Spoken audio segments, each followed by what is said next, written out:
Hey chat, I know you're nervous, I know you're excited, anxious, whatever.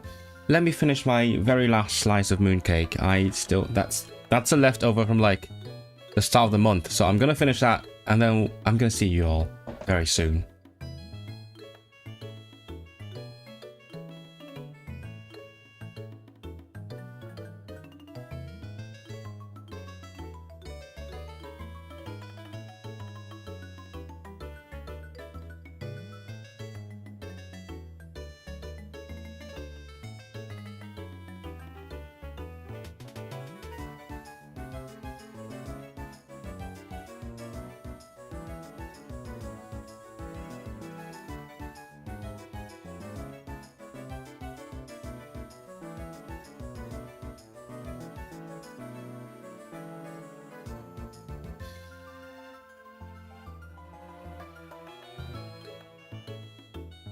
What cake, you ask? You know what? I might as well do an eating stream. This is an eating stream now. Let's go for it.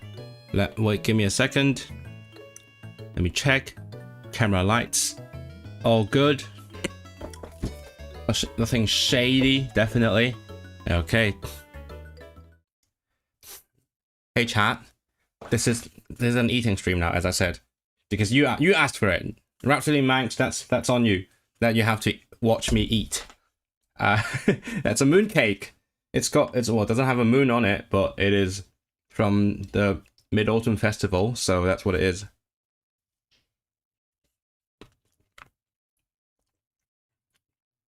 It's the nuts one as well, so like, it's not even my favorite.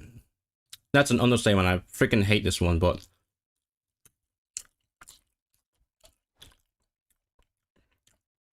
that's what I got. I got this flavor by accident because I forgot that there's different kinds of mooncakes, and then I just bought whatever was in front of me, and that's my least favorite kind. So, a brief cultural lesson for y'all. What is a mooncake? So, in early October this year, on the 6th actually, the day before my birthday, hello, that was the Mid-Autumn Festival. And that's also sometimes called the Mooncake Festival. The origin of the festival is... Actually, I don't remember. Oh yeah, it's something about like a woman flying to the moon or whatever, and there's a bunny on the moon. I don't remember what the exact story. But the end result is people saw the moon, saw like the little shadow on it, and then they thought it looked like a bunny, and that's what they called it. And then what we do on Mid-Autumn Festival, which is what it is, it's middle of autumn, which means winter is coming. What we do is we have a big family dinner, and then we have like lanterns. People play with lanterns. Traditionally, they have the fire kind, which cause a lot of problems because kids are not good. They're not a good combination with fire-based toys. So in modern times, we replace it with like plastic lanterns that have like basically a light in it, and then there's stupid music as well. And on Mid-Autumn Festival, on the evening when you walk along the streets of Hong Kong, that's what you're gonna keep hearing everywhere, like just kids holding those lanterns, playing the stupid music. Or maybe not. Maybe like all they have is their phones now. Maybe that's what they're doing. They're gonna like have an app that performs the function of a lantern and whatnot. What else do? We eat like we eat star fruit. That's the word, star fruit. And we have mooncakes. And mooncakes are like, I mean, it's too late for me to show you what it looks like, but it's about this size. It's like kind of round, kind of squarish shape. It's got a nice crust. It's very oily. Usually there's a very dense filling. The most common kind is made of like lotus seeds. And then that's like that's one of the conventional ones. That's the one I liked.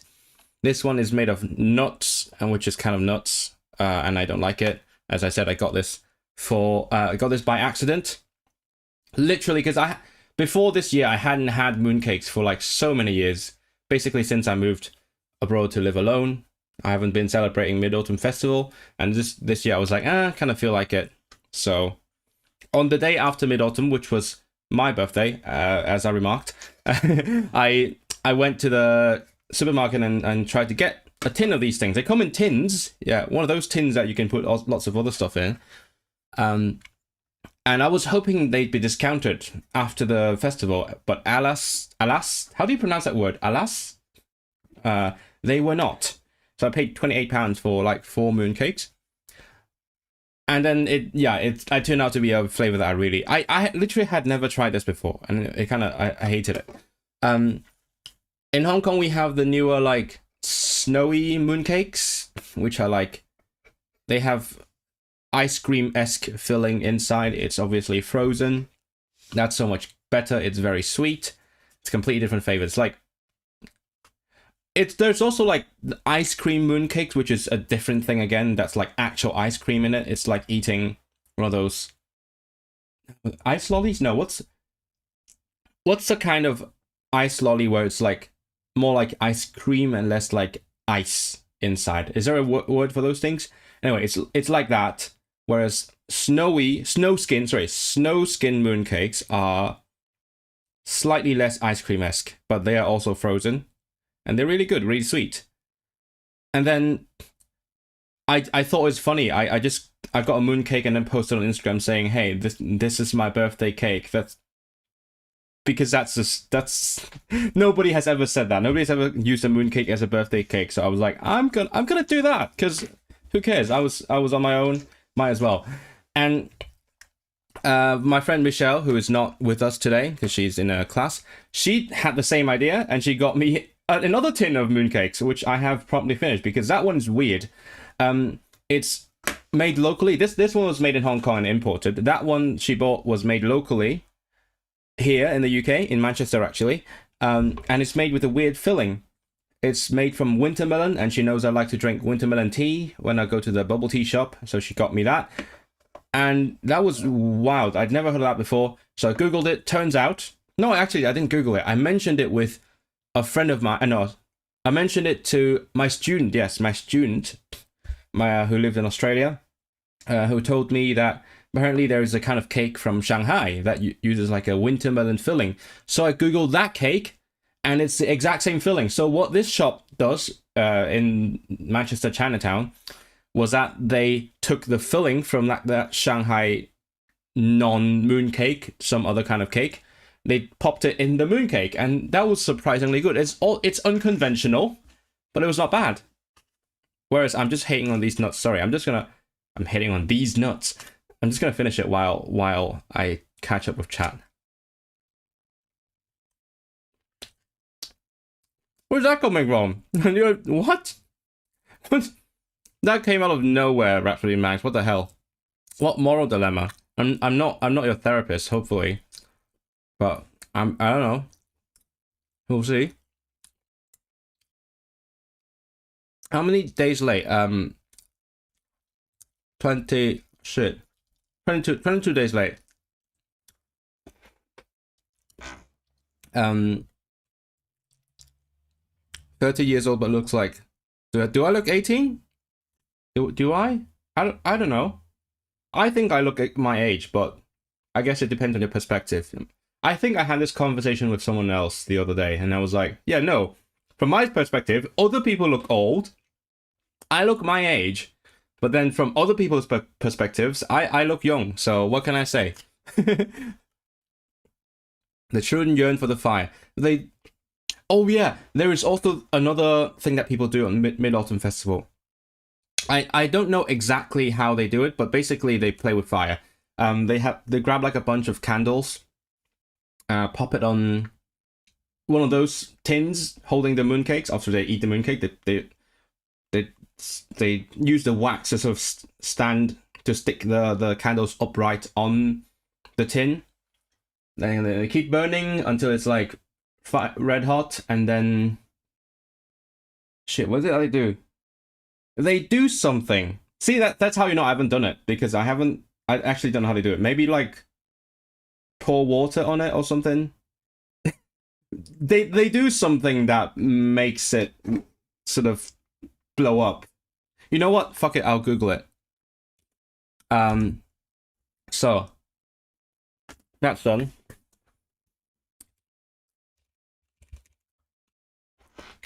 It's weird. I'm talking about this like 3 weeks too late, but because I was eating and because like you guys were curious, I just ended up talking about it.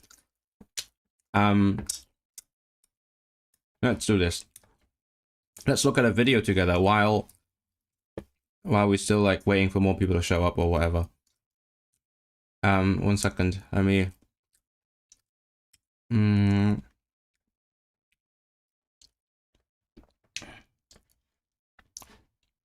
Let's see. This one, maybe. 大家好啊！而家咧做緊一個測試呢個煲蠟有幾危險嗱？呢個係一個正常 size 嘅月餅罐啦。Yeah, they put the candles on the inside of the tin. 個煲蠟架，咁裏邊有蠟燭，咁而家已經煲得差唔多噶啦。咁我哋嘗試咧。 Oh, what are they gonna do? What are they gonna do? Oh, come on. Come on. What do it. What is it? What did they do? I don't know what they did.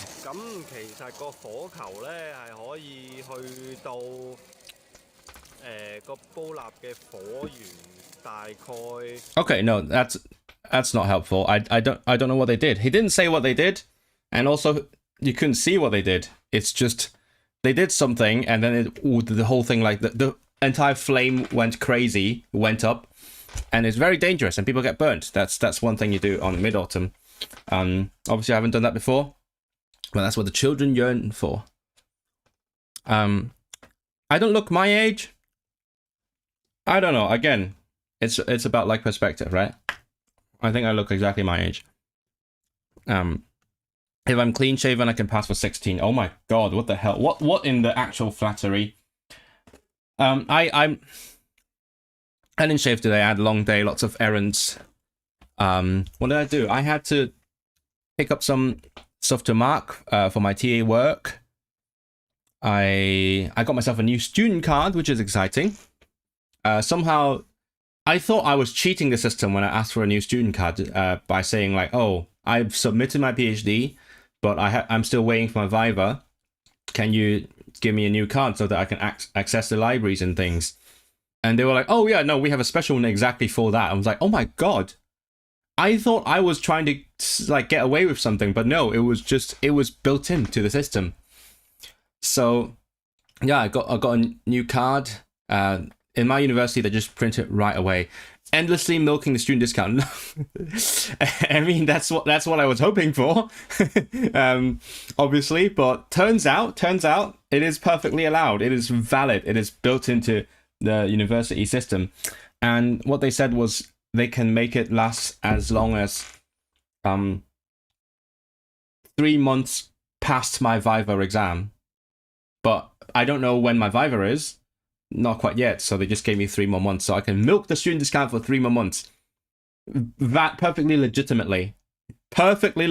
I honestly, I wasn't expecting this. I was hoping to have to feel like guilty for doing that, but no guilt at all. It is literally what they planned for. Something along those lines. Just basically, I have to run here and there all around the uni area. Your Halloween costume. What costume have you got? Do you guys do Halloween? Let me know. Like, what do you do for Halloween? Now give me the cultural lesson. I mean, I know things about Halloween, but how is it done nowadays? I heard one of my friends is going to like a interesting event, which apparently started out as fashion show kind of thing. I just realized there's something really weird. Oh no, it's fine. Never mind. Okay. I'm just looking at my Twitch stream as well, just in case someone shows up and says something there. After Israel is gonna become one of the lecturers on 100k.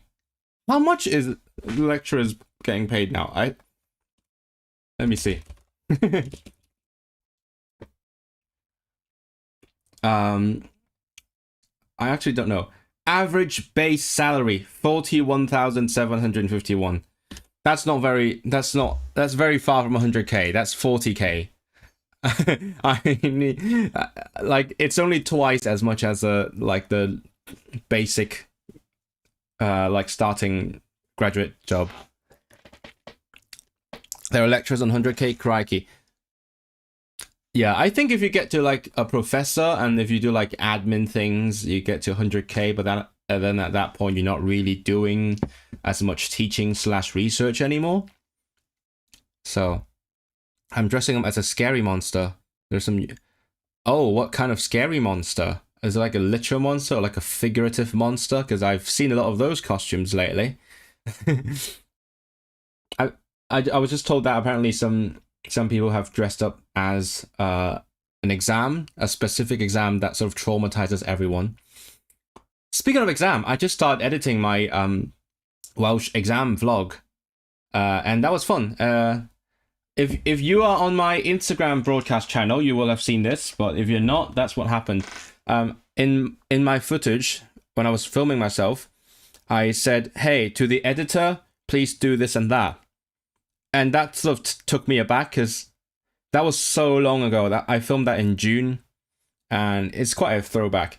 And it just feels like a different person talking to me now. And like if I had said note to self, that would have felt a little bit more natural. But because I said to the editor, it felt like someone else was talking to me, and that was my face. So it felt like, am I being cloned? Is that someone else taking my exam?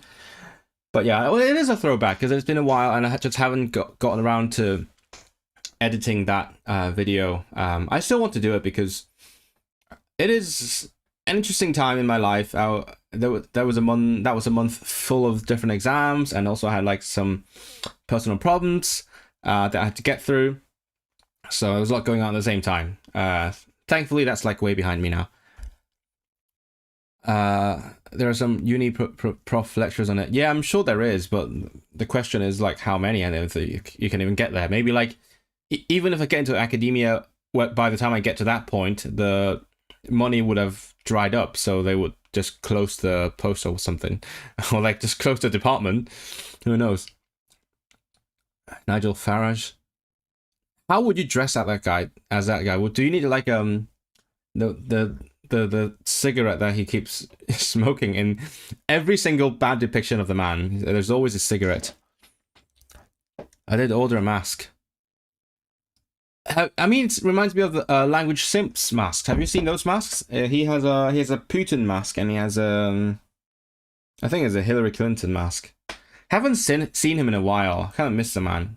But he loves using his Putin mask. Guess who entered college? Oh, who? Me? Did I get to college? Or is it like Rhapsody Manx? Tell me, Amr. No, I'm kidding. Congrats. What are you doing? Well, which college are we talking? Like, America? Why do I keep holding this up and putting it down? I should just sip it. Hold on. Much better. That was a said injection of Britishness in the title. That was it. So what are you doing, Amr? Tell us all about it. I met some Mandarin friends. I'm learning. Yeah, how is it going so far? How are you going around? How are you going about it? Oh my god, yeah. I went to the dentist this week, and then now it feels all weird because it always feels a bit too clean, and I'm very self-conscious, both before and after. I majored in English. Oh, cool. Do you enjoy studying English? I wouldn't have enjoyed doing English, to be honest, personally. Our music department's doing well. No, they are not. They are not doing well. Right? Like we are taking in all these cash cow students, and then all the money's going to STEM departments.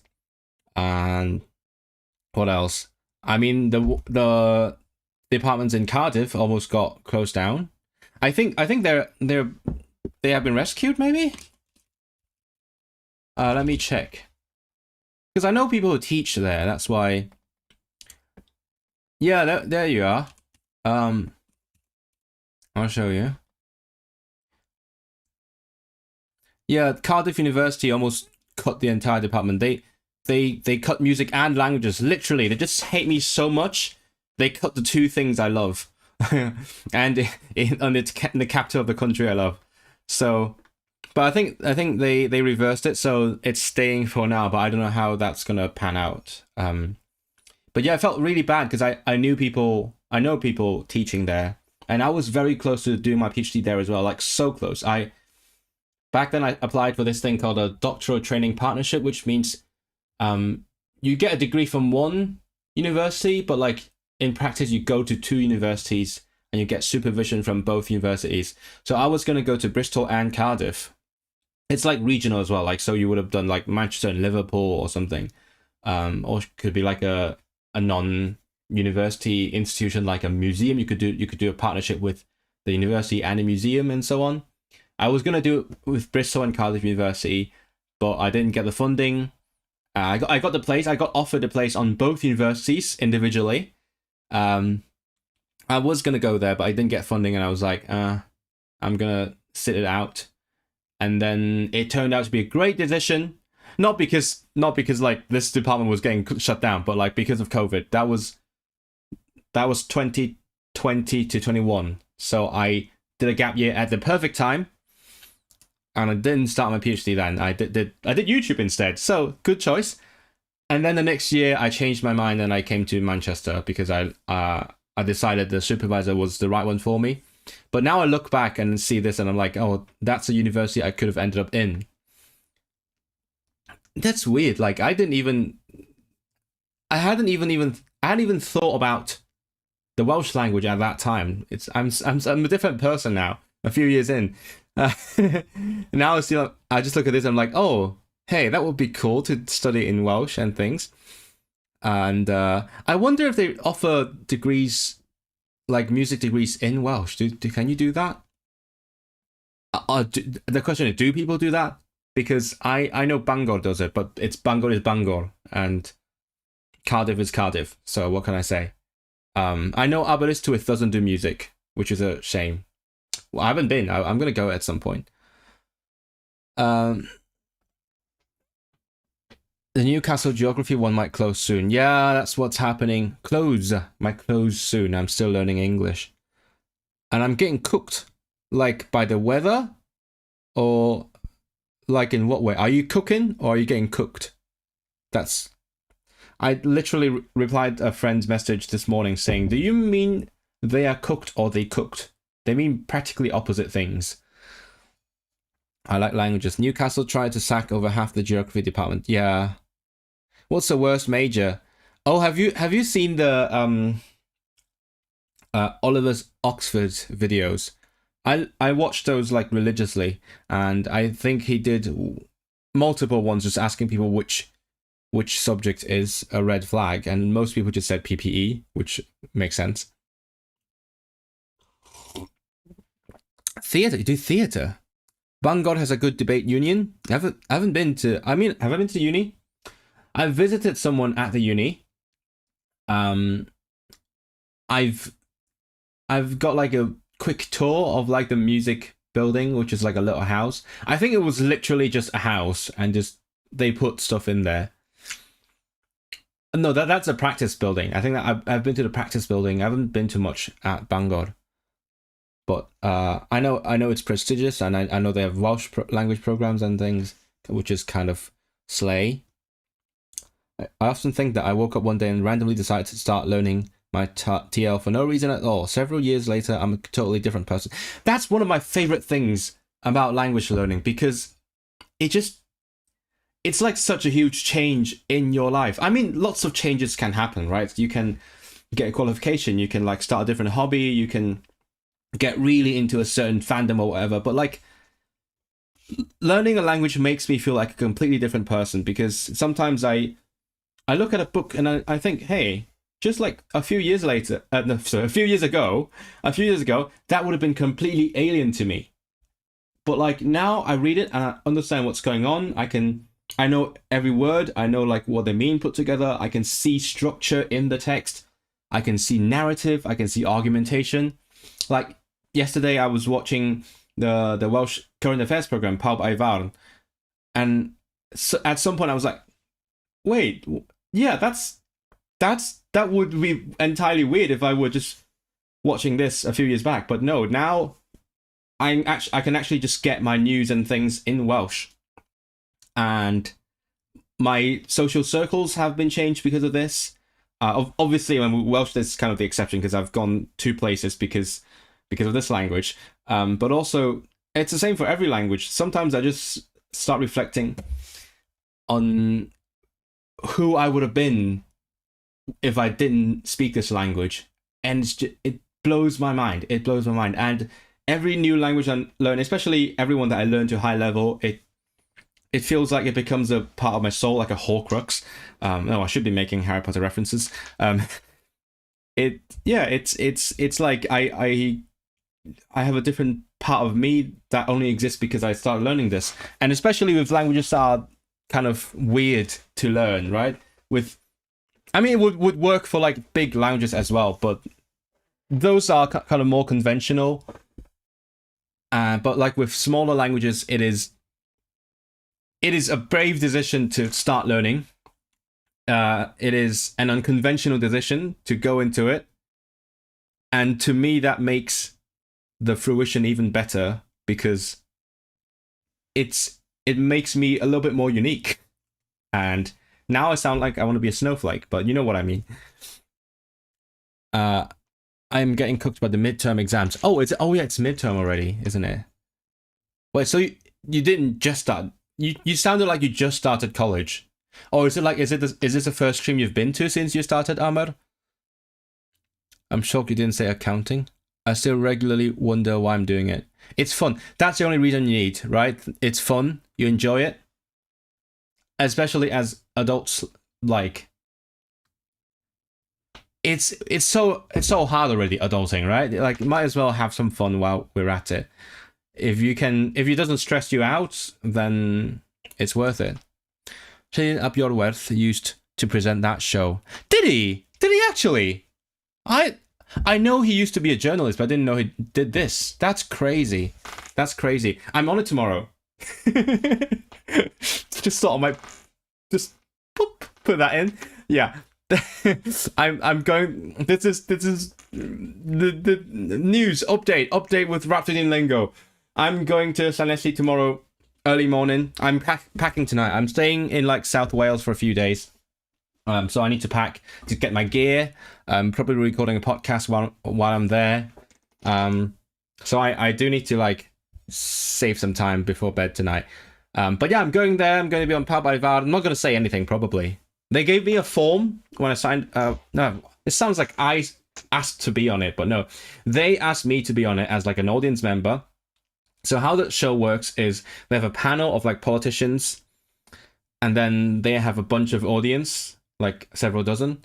And like before the show, some people would have signed up to be the ones to ask questions or give arguments. So, for example, someone would be like, "I just watched the last episode," and someone was like, "Oh, let's talk about AI, of course. Like, should schools be teaching us how to use it better or something along those lines?" And then the politicians would talk a bit, and then like the audience would be adding their own opinions, because some of them will have ticked a box saying I would like to either ask a question, or like they would say I want to contribute to the arguments, that I have things to say. So like the host would be like, "Hey, you signed up to say something, now say something," basically. Whereas I tick the box saying I'm just gonna listen and sit here until I feel like saying something. And I did notice like some people in the audience were like, there was a little girl who was like, that was cute. So maybe I'll be that person if I have anything to say. But I don't get why I'm there to contribute. Like, what am I there for? I'm not Welsh. I haven't lived in Wales, so I don't know much about the society or politics or anything. But they were like, "Oh, because you have such a different world view from all of us, and I mean, you've lived in different countries, you speak different languages, so you see things differently from us." And they are lacking in this kind of people on the Welsh language show. So yeah, I'm not. That kind of makes sense, but still, I think it depends on what they end up talking about. I might chime in. And I also just realized last night that it's going to be live. I thought it was going to be recorded, but no, because I checked the broadcast time and the same time as the time that I was supposed to be recording, so it's going to be live. That the changes that can occur, yeah. The midterms aren't till January. What? Why? That's like mid-year, not midterms. It's the first stream since you started. Cool. Welcome back, Amber. Tell us how it's going. Like, other than like getting cooked by the midterms, is it your first year? Like, what kind of stuff are you learning? Can you not pay wallet? It's gonna be on. It's gonna be on Espedorec, and I mean I'm not gonna have time to subtitle it anyway, so might as well watch it there. I think it's gonna be only subtitled in English, so I guess that's fair. Yeah, I did upload my interview on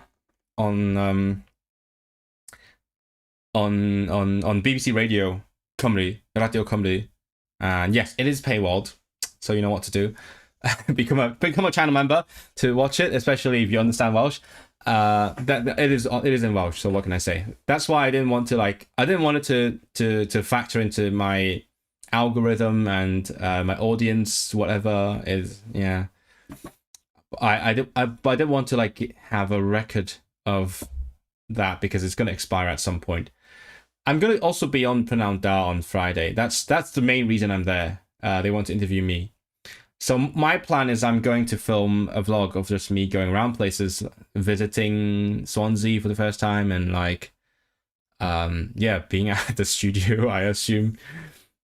I was actually really hoping to meet the group chat of Hong Kong people in Swansea learning Welsh. It was gonna be a video titled like, meet the the Welsh speaking Hong Kongers, and then the thumbnail would be like, there's more of us. But I don't think it's working out. I don't think like they're free, sadly. They're kind of busy doing their own whatever uni things. I'm not important enough to be worth their time, so it's fine. That would be really cool. Imagine like a bunch of Hong Kongers speaking Welsh.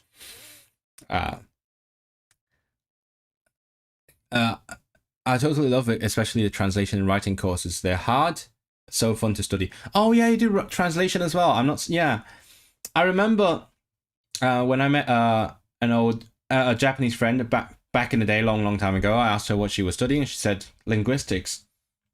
And then we started talking about like what linguistics and so on. And turns out she studied English, but apparently the English program had some linguistics in it, and translation and everything. So I don't know what it's about. It is on Espedorec, yeah. What time is the show on? Pawb Ivarn is tomorrow evening, I think like 6-ish. I'm not sure. I'm arriving like in the early afternoon just to make sure I'm there in time. You know, trains. Transport for Wales is probably okay. From my experience, it's been okay. I have had people disagree with me greatly, but I don't think I've had a badly delayed Transport for Wales train.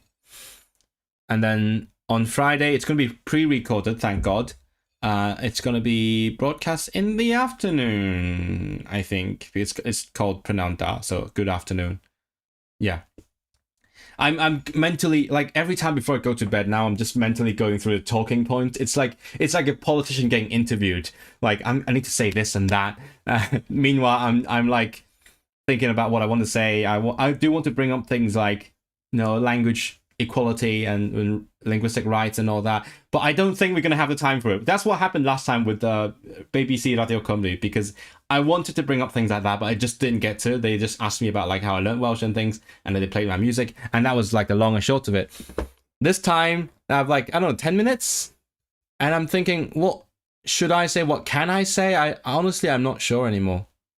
But I hope that, like, because they called me earlier to talk about what we could talk about. I gave them the basics, basically explain like the citizenship test to them, like what I do, how I've been learning Welsh. It's going to be the same stuff that you all know already, so there's not much point watching, I guess, except if you want to like be happy for me or something for whatever reason. I thought about like how it's like getting an interview, like a job interview. I'm thinking, oh, what if they ask me, oh, what do you want to do in the future? I have some answers in my mind. It's also because I kind of want to promote myself as well. I mean, that's what literally what is happening. They are promoting me. So I'm like, okay, what can I say? What can I say to like impress people? And I mean, other than just speaking Welsh, right? What should I say? So tonight I will be also turning that over in my head before I sleep. You downloaded Red Note. I'm so sorry. Michelle B. I did show my Welsh friend that while we were hanging out yesterday. I was like, hey, I'm going to Llanelli, and that's where that Chinese Reform councillor is. But I couldn't find her on like the council web pages or something. Western civilization. Okay, that is a perfect segue. Going to this, because I haven't been doing this for a while, to be honest. I have continued studying my flashcards. I'm a good boy. Not every day, but as long as I remember, I've been doing that. And also I recently, this is a sort of side step again. I recently started doing a different flashcard deck, Anki deck. I found a Uyghur deck that is actually really good. It's I could just show you on my computer, whatever. So it is. Oh hey, that's you. That's you, chat. They have the word. It is in the script, so, and there's no transcription, so it actually forces me to read it. And then, and if it's a verb, it's got like an example sentence as well, and also with audio, like the word with audio, and then example sentence with audio, which is amazing. That's what I need, and it's really difficult because it's way beyond my level. But that's also how I learned Polish. So what can I say? I'm learning pretty niche words like eternal. Like I think that was the first word I learned, eternal, which was I forgot. Wait, hold on. What is it? What what is eternal? So it's end with the U. It ends with an U.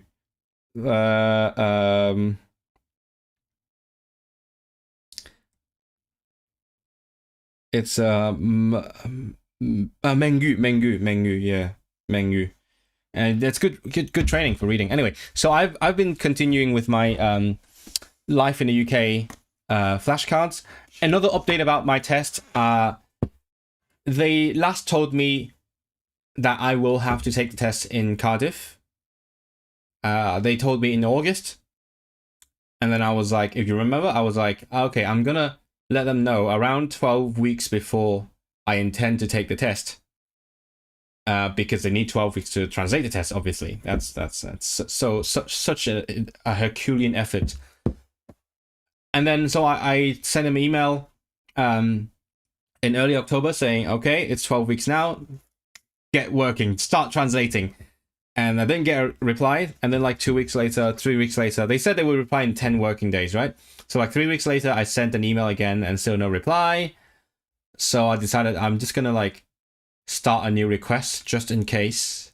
So I went to the booking system, and then it's really good. If you don't remember, if you go to the system to book a test, the first step you get is a question about whether you have special requirements.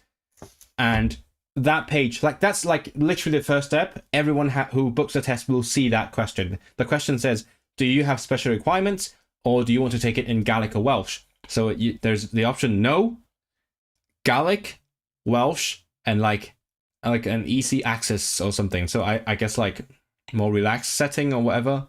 So for people with special needs.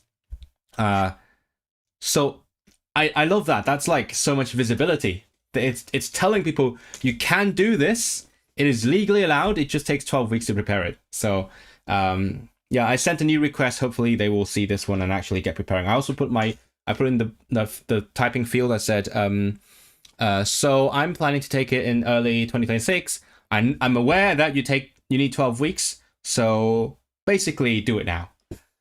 That's the update. Byddaf yn gwylio, and you don't need a mutation. You don't need it for the verb. Where can I watch the interview? So the radio interview is in Welsh. I do want to like subtitle it at some point, but I don't have the time quite yet. But the radio interview that I was on like 2 weeks ago, that was while I was in Harlem. That is on my channel now. I just made a recording and put it on my channel. It is for members only. So if you want to hear it, or if you want to wait for the eventual subtitled version, it is up now.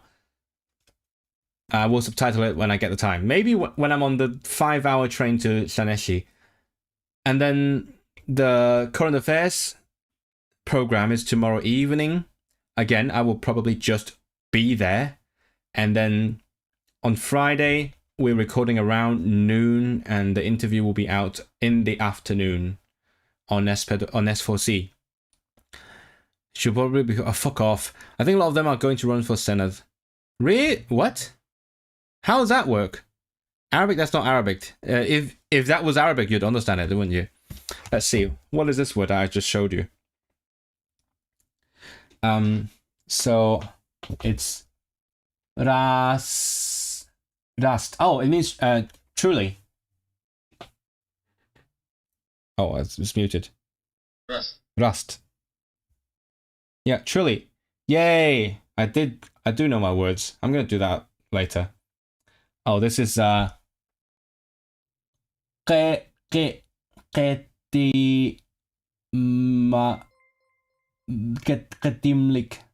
is this? Hello, Dimitri. Welcome. If you're here, I don't know this word. Oh, it's a new word. That's why. Katumluk. Of a certain time, occasion. See, okay. So that's not even a verb, but they have example sentence. That's the best kind of deck. Like they have the words, they have explanations, they have the like different senses, they have the context sentence.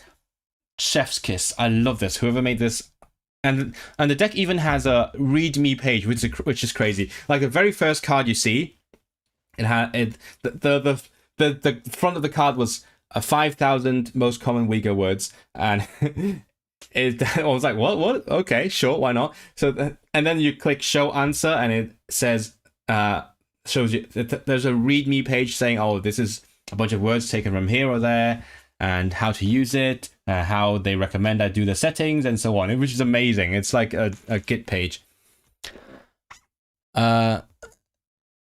The entirety of Red Note so far seems like some sort of weird marriage relationship. I do know a few things about Red Note. I see lots of stuff from it. The teaching masters and then flee the UK. Yeah, that's fair. I thought... Wait, hold on. You fled to the UK first. You're not from the UK, are you? From my knowledge, I could run an MS and win the seat. What? That's so confusing. What? Oh, because they have a list thing going on. That's why. They would probably run with her husband. Oh, whatever. I don't care. That is a weird language. Is it the Uyghur? Exactly, Amr. You're a genius. You got it right away. Wait, did you know that earlier? I think you came on stream and then asked what it was, and then we told you, right? But anyway, it is amazing that you remember.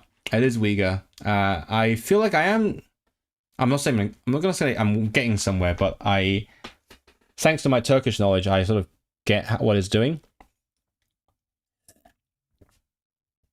And I can just look at the example sentences and guess what's happening in the grammar. Okay, we're going to go back to this now. Welcome back. It's been a while. We ended last time on this, the big Welsh flag. I feel like they're overcompensating because it is not on the Union Jack. So they're going to put a giant Welsh flag here. Speaking of which, when I was in Amsterdam, I saw posters for I think a musical or a play about William of Orange, and I was like, "Hey, I know things about that guy because he came and became our king. I do need to do some revision at some point. I got a rough idea. Sometimes it comes up in my head, and then I'm like, okay, let me remember when that happened or how that happened, like when the Bill of Rights were, the Magna Carta, and things like that. I feel like I have a rough idea. Bill of Rights will be after the Glorious Revolution, after William of Orange, and yeah, that's when they were like, yeah, no, we don't like the king that rules everything. Let's just make him a figurehead. Yeah, so I do remember some things, but at some point I'll have to quickly go through that again, just in case. But I feel like I do know a lot more about British history now, which is crazy. Like, I do find it interesting. As I've said before, like, I enjoy learning about these things. I just don't like being forced to.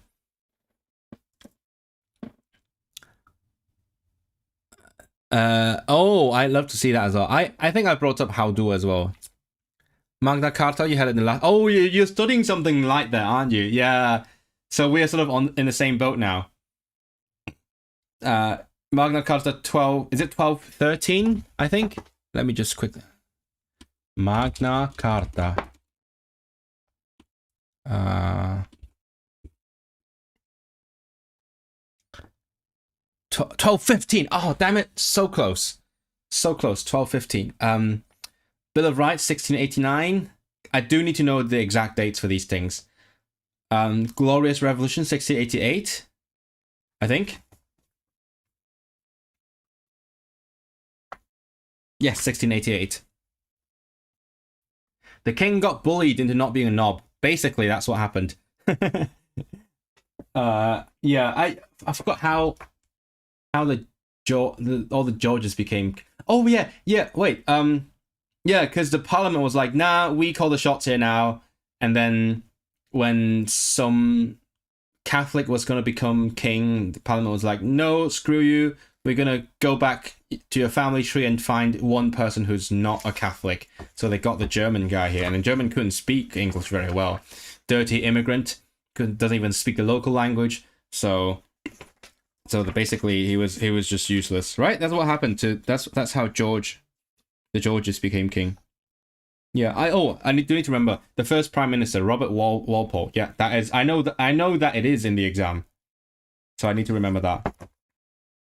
We didn't cover a single thing before the Am I at the Victorians? Oh wait, hey, I am at the Victorians. I literally just started the Victorians. Do you have some resources for the entire British? I mean, I'm studying this one. This is for the exam, and it's kind of like a great overview. Okay, let's go. Okay, I might need to know this. 1837. Oh, we're in the 1800s now. So for my reference, that's around Chopin's time. Schubert, Chopin, that kind of time. That was the start of the Victorian age. Because Chopin is 1811 to 1849. Sorry, I thought I might flex my music history knowledge because I felt like it.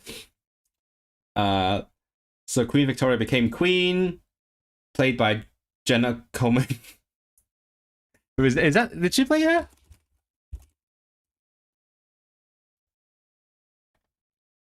Yeah. Jenna Coleman played Queen Victoria, which was kind of cool. At the age of 18. Oh yeah, she's young, that's why. She reigned until 1901. That's why the Victorian age was so long. Wait, so Georgian was like all the different Georges, right? Because they had like many Georges. 4 Georges, I think. And that's why there was a Georgian age. And then Victorian age was just because she started young and then she got really old. How old was she? So she was born around 1820. 80 fucking years old. That's crazy at that time. When was it George? Hold on, let me just quickly check. So that was, yeah, around the 1700s. So that was a Georgian age. Okay, good. Basically, classical period in music, that was Georgian, which is helpful because that would help me remember because the Georges were from Germany, and like I can think Handel, Beethoven, not Handel, probably Haydn, Beethoven. So yeah, I could make the mental association and remember that the Georgian era was a classical age. And then you get to Victoria. And I'm just gonna use a mnemonic to help me remember. It's gonna sound very bad, but I'm just gonna tell myself, okay, it's a romantic era in music, and then Victoria, she's a woman, hence romantic. Bam, it's remembered. Can I ask a slightly controversial non-political question? Yeah, sure. I mean, I talk about that a lot with people. And also, what have you been asking the whole time? Isn't that just what you talk about on in chat? Okay, let's go. Her reign is known as the Victorian Age. It was a time when Britain increased in power and influence abroad. Oh, is that the... Oh, that's Empire. Oh, we finally got to Empire. Oh, I love it. Love Empire. Within the UK, the middle classes became increasingly significant and a number of reformers... A number of reformers? What did they do? They led moves to improve conditions of life for the poor. Reformers who love the poor? They want to improve the lives of the poor? That's crazy. What the fuck is... Are they like... Have the problem in the head? Are they okay? During the Victorian period, the British Empire grew to cover all of India. Oh my god, so proud. Look at this. It grew to cover all of India, Australia, and large parts of Africa. Oh, such national pride. It became the largest empire the world has ever seen, with an estimated population of more than 400 million people. I'm willing to bet there's a question in the exam that asks, like, what is the population of the entire British Empire? It's like a weird flex. Why are you flexing how big the empire is? But also 400 million, that's barely more than the United States. Today, anyway. Many people were encouraged to leave the UK to settle overseas as immigrants. They were encouraged to become immigrants? That's ridiculous. Between 1853 and 1913, as many as 13 million British citizens left the country. Oh, that's where you got the expats from. The 5-generation expats. People continue to come to Britain from other parts of the world. Oh no, how dare they? For example, between 1870 and 1914, around 120,000 Russian and Polish Jews came to Britain to escape persecution. I'm going to need to remember this number. I'm going to need to remember this. 120,000. Anything help me remember this? I don't think so. I don't have a mnemonic for numbers. I mean, the Greens are at 150,000 now. I could try to use that. As many... Oh, that's perfect. At least I got the ballpark down. So, because it says 120,000 Russian and Polish Jews. So I can think Zach Polanski, Polish Jew. Bam. The equivalent of one Green Party came to the UK. Oh my goodness. That works. I think that works as a mnemonic. I'm so good at this. Many settled in London's East End and Manchester and Leeds. Oh my god. Oh cool. People from the Empire, including India and Africa, also came to Britain to live, work and study. Britain continued to be a great trading nation. The government began to promote policies of free trade, abolishing a number of taxes on imported goods. No tariffs? No, you gotta have some tariffs. One example of this was the repealing of the Corn Laws. I need to remember this again. Corn Laws, 1846. Yeah, so we're early on in the Victorian Age. These had prevented the import of cheap grain. So it was like there was like protectionist measures. No, we don't want foreign corn coming here and taking our jobs. So, but then they were like, no, we do want the foreign corn. The Sean corn even. The reforms helped the development of British industry because raw materials could now be imported more cheaply. Oh, great. Wait, so what? When was the Industrial Revolution again? I don't remember the dates. 18th and 19th century. Oh, so it's like a vague period, like 1700s to 1800s. And then the trading helped. Working conditions in factories gradually became better. No way. In 1847, the number of hours that women and children could work was limited by law to 10 hours per day. Only 10 hours per day? That is like too woke. How dare they only work 10 hours a day? Better housing began to be built for workers. Transport links also improved, enabling goods and people to move more easily around the country. I do know some things about trains. I like trains. Just before Victoria came to... This is just me like doing... This is a reaction video now. I'm just reacting to the history content. Except it's not a video, but a book. Just before Victoria came to the throne, the father and son George and Robert Stephenson pioneered the railway engine. Oh, good. Trains. And a major expansion of the railways took place in the Victorian period. Railways were built throughout the empire. There were also great advances in other areas, such as the building of bridges by engineers such as Isambard Kingdom Brunel. I do know there is a question about this. I'm perfectly aware of this. Brunel. Wait, his middle name was Kingdom? His middle name was Kingdom? That's crazy. What the hell?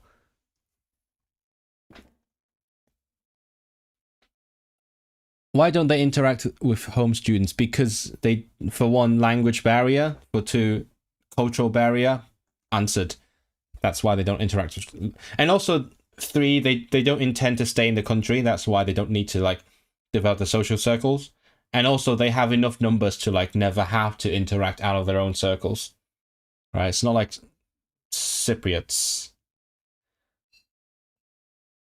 Reform just said today the depression isn't real because people... They fought in the trenches without anxiety. Oh no. Yeah, they were totally okay. They were mentally okay, famously so. Victorian 996. Oh, you know the cultural things. 996. Oh, wait, hold on. 996. 996 means like 99, right? So that's 12 hours a day. Okay, yeah. Compared to that, 10 hours a day is pretty good. Yeah, children could only work for 10 hours a day. Thank God. I was looking forward to overworking the children. Darlington to where's Stockton? Darlington to Stockton. First train. First public railway. Darlington is in like northeast, right? Northeast is a weird thing. I was just talking to my deaf friends about like northeast BSL because I have a classmate who's from there, and then he does things like last week, and this is a handshake you rarely ever see in BSL. It's a pretty specifically northeast handshake because you do like 1, 2, 3, 4, 5, 6, 7, 8, 9. I don't know, 10. But like yeah, last week, yeah, we were like, oh, Yorkshire people. There are actually tons of Cypriot at my uni. They seem to stick together. They're pretty nice. I just came upon that as an example because I have like 2 Cypriot colleagues, and I mean they do like to hang out with each other, but not exclusively. I live near Darlington. Oh, darling.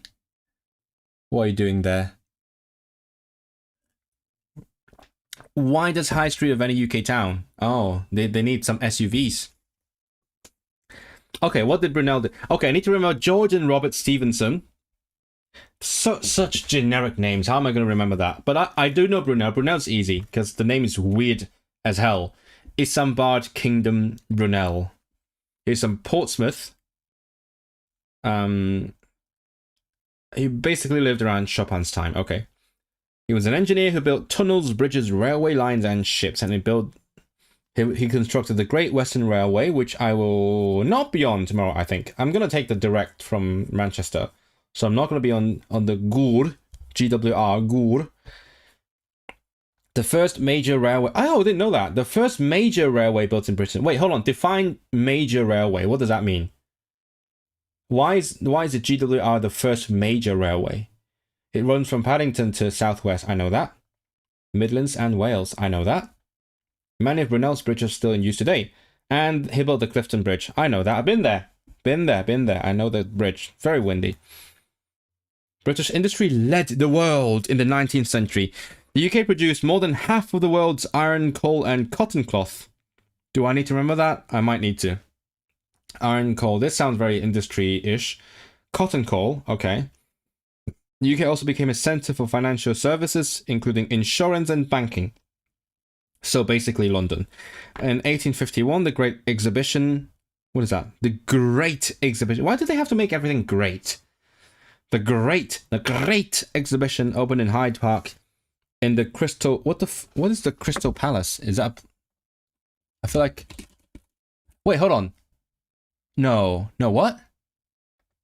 Oh, that one. Oh, I've seen it. I didn't know the name. That makes sense. Yeah, I've seen it.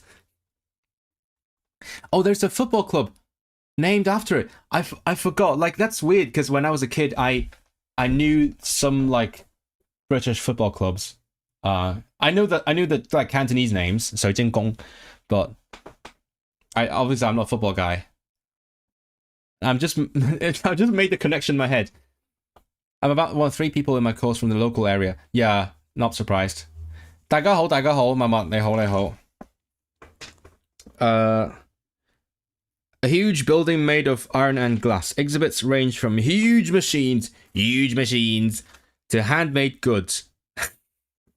It's just funny. The other day, I was with my friends and they were like doing some impressions, and someone was like, "Hey, can you do a Trump?" And he says, "Everyone has their own Trump impression." I didn't think I did. I'm not going to do it on purpose, but I might have just done it. Huge machines to handmade goods. Countries from all over the world showed the goods, but most of the objects were made in Britain. Okay, so basically it's like a huge sales show for British shit. The Crimean War. I learned about the Crimean War from that one plaque outside the Durham Cathedral. Yeah. That's the only place I've ever heard of it, and then I did some Googling. Yeah. Rhapsody Max, do you know which plaque I'm talking about? I think I had a tiny clip in my vlog. Fun story. I did a road trip with my family. I filmed it, and then I only edited the first part because that was the last Cantonese video I did, and then like I fully switched over to English content, and then I'm like, I kind of want to finish the rest of that vlog. So in the future, you might see like a vlog from 3 years ago showing up on my channel. That might happen. Especially because a part of that vlog is my master's graduation, and then I think if I vlog my PhD graduation, I kind of want to do that as well.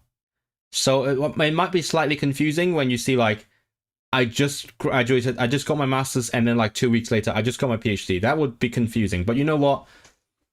I have the footage with me. I might still do it. Do you think I should do it? Do you want to see my vlog with my family around the country, just going to various Harry Potter themed places, which somehow includes Oxford? Let me know. So, in the 53 to 56, Britain fought with Turkey and France against Russia. Oh, of course it's against Russia. It was the first war to be extensively covered by the media. Oh, really? Oh, okay. Through news stories. I think that might be in the exam. The first war to be extensively covered by the media. And then, like, now we have the first wars to be extensively covered by TikTok. How our world is evolving. The conditions were very poor, and many soldiers died from illnesses.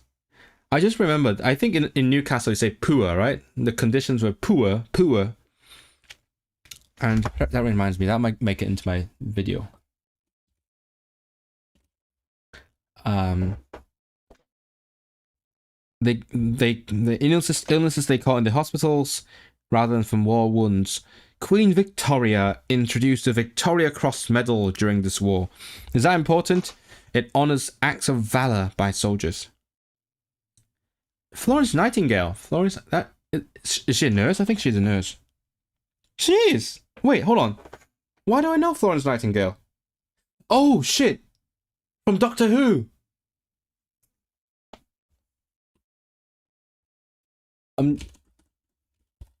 Right? I think... Let me check. That was, has she... No, wait, no. I don't think no. Was that the wrong... Okay, maybe not the one. I haven't seen her on Doctor Who. I was thinking Mary Seacole. Yeah, different nurse. I saw Mary Seacole on Doctor Who. That was a recent one. Did you go to Durham Cathedral? Yeah, it is actually. It is literally on the vlog, on the part 1 that is already out, right? I think it is on my channel. It is on my like travel vlogs. Florence Nightingale was born in Italy to English parents. At the age of 31, she trained as a nurse in Germany. Very international. In 54, she went to Turkey. Very international. And worked in military hospitals, treating soldiers who were fighting in the Crimean War. She and her fellow nurses improved the conditions in the hospital and reduced the mortality rate. In 1860, she established a Nightingale training school for nurses at St. Thomas's Hospital in London. Do I need to know that? I'm not sure. The school was the first of its kind and still exists today, as do many of the practices that she used. She's often regarded as the founder of modern nursing. Wow, very cool. Long life as well. Ireland. Oh, love Ireland. Let's do that. Conditions in Ireland were not as good as the rest of the UK. Oh, right, yeah, Ireland was in the UK. I forgot about that. 2/3 of the population still depended on farming to make their living, often in very small plots of land. Many depended on potatoes. That's why this is Ireland in BSL. This is potato farming. As a large part of their diet. In the middle of the century, the potato crop failed and Ireland suffered a famine. Oh wait, was that the Irish famine? When was the Irish famine? I do know about it, but I don't know when. Oh yeah, that's mid 1800s. Okay, that is the famine. 1 million people died from disease, and what I do know is the Gaeltacht was especially affected by that. I have like 2 different lenses or angles to see history, like the music stuff and the language stuff. And I know the Irish famine killed a lot of Irish speakers, which was kind of really sad. Well, sad that it killed people in general, but also sad that it killed lots of Irish speakers. Another 1.5 million left Ireland.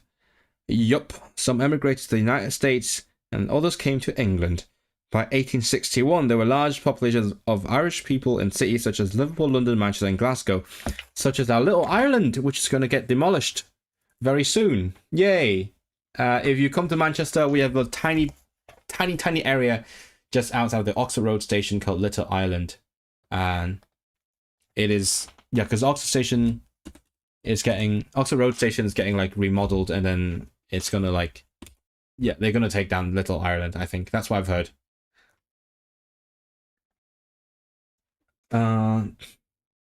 The Irish nationalist movement had grown strongly throughout the 19th century. Some, such as the Fenians, what are the secret? What is secret Irish Republican political organizations? It's an umbrella term.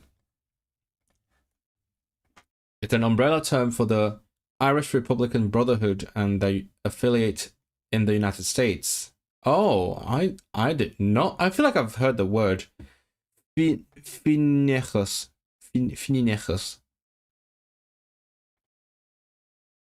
No Cymraeg. Ah, sad.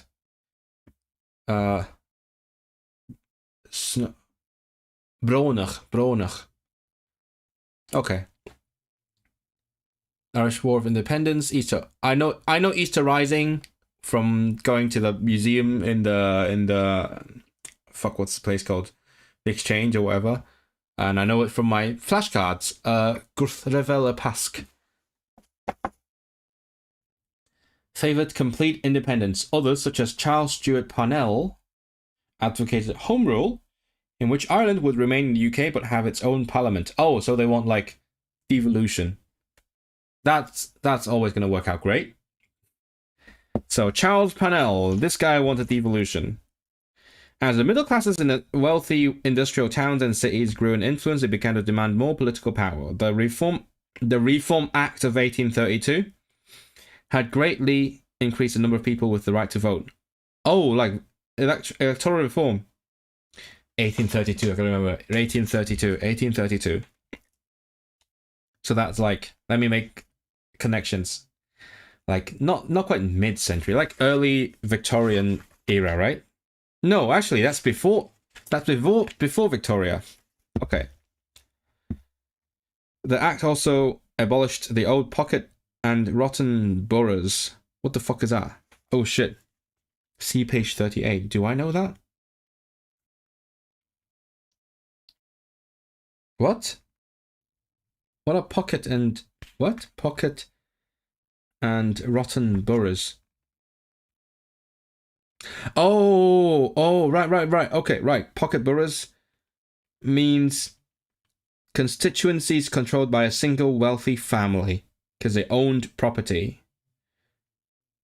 And then constituencies without any voters because they don't own property are rotten boroughs. Oh, wait, when was this? Shit, when was this? Oh, out the Bill of Rights, which was 1689. And this is around 150 years later. And more parliamentary seats were given to the towns and cities. There was a permanent shift of political power from the countryside to towns, but voting was still based on ownership of property. Oh, damn it. I'm getting sleepy. Am I boring you? Is that what you're saying, Amr? You're studying this as well. We're in this together. I'm just here for solidarity, basically. I want people to support me doing this. And I'm here. Do you think I'm not bored? There's 4 people watching me, and I'm also getting sleepy. Well, where are we? That meant the members of the working class were still unable to vote. A movement began to demand a vote for the working classes and other people without property. Oh, so they're doing universal suffrage. Campaigners called the Charters. Oh, Charters. That is in the exam.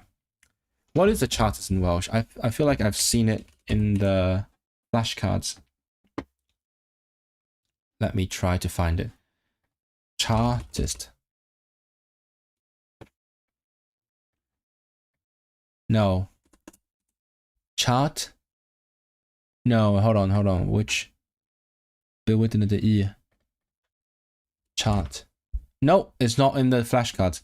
You're way ahead of me. It's 11 p.m. That's fair. I taught 2 students today, which is similar, right? The Chartists, basically, they want suffrage, right? Present the petitions to Parliament. What is a petition in Welsh? A Deiseb. I just know things. My friend made fun of me yesterday, saying, how do you know like the craziest, nichest words in Welsh, but you don't know the word spectol? I'm like, I just forgot. I just remembered I haven't been trying to think about how to express these things in Welsh, which is kind of bad. But I don't think I've seen particularly hard words, so I think I'm gonna be fine. Right? Cotton cloth. I think. But Clutin, right? Clutin, yeah. No, it's southern. Oh no. Kerpin? Katach? Okay, whatever. Cotton is Cottum, pretty sure. Crimean War, Rhyfel. The Crimeaidd, probably. Crimean War. Let's see. Cymraeg. Crimea, okay. Rhyfel Crimea, that's easy. Irish, Ireland, right to vote. Howl, Ethel right. That's suffrage. Ethel right. It's a voting privilege. At first they seemed to be unsuccessful, but in 1867 there was another Reform Act. This created many more urban seats in Parliament and reduced the amount of property that people need to have before they could vote. However, the majority of men still did not have the right to vote, and no women could vote. Love it. Oh, so incredibly advanced. Politicians realized that the increased number of voters meant that they needed to persuade people to vote for them if they were to be sure of being elected to Parliament. Ah, they actually had to be good politicians. Wow. The political parties began to create organizations to reach out to ordinary voters, like campaigning. Universal suffrage followed in the next century. When? Like, wait, when was universal suffrage? Universal suffrage.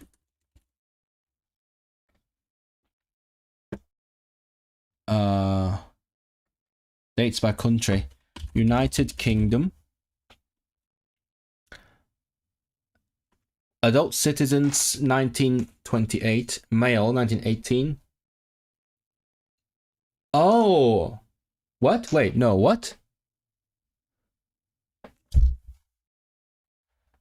So when did the UK get universal suffrage? 1971. Remove the dependence of voting based on religion. The right to vote has never since... Okay. Okay, so originally you had to be a certain religion or race. In the late 1700s, you could vote regardless of race, but you still needed property. And then it's only after the First World War that every man could vote. That's crazy. That's so recent. That's so recent. That's 100 years ago. And then 10 years later, they got it for women. Okay, sure. In common with the rest of Europe, women in 19th century Britain had fewer rights than men. Until 1870, when a woman got married, her earnings, property, and money automatically belonged to her husband. Oh my god, owning a person, that's crazy. I thought they abolished that. Acts of Parliament. Wait, when did they abolish slavery? When did they abolish slavery? I think 1600s, I'm guessing. No, when was that? Ah, shit.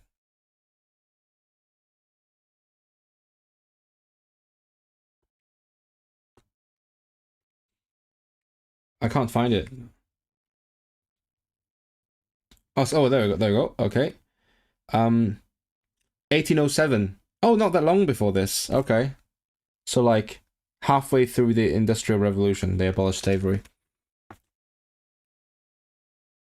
Acts of Parliament, 1870 and 82 gave wives the right to keep their own earnings and property. Amazing. In the late 19th and early 20th centuries, an increasing number of women campaigned and demonstrated for greater rights, and in particular the right to vote. They formed the women's suffrage movement and became known as suffragettes, as we all know now from that line in London. And bam! Manchester. Proud of her. We have her statue in the city centre.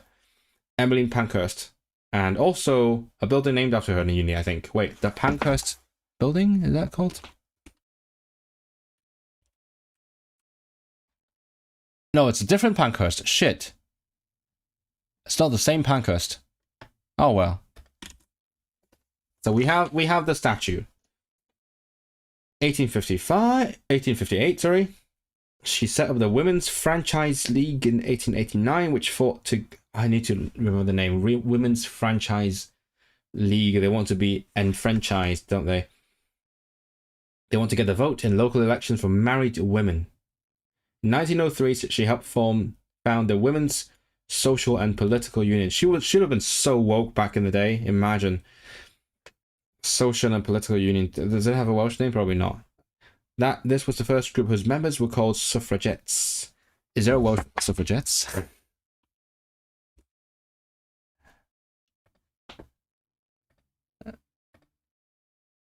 Oh my god, there is. I mean, it's the same word, but... Suffragette. Suffragettiide. Amazing. Suffragette. Suffragettiide. It's get, right? It's get.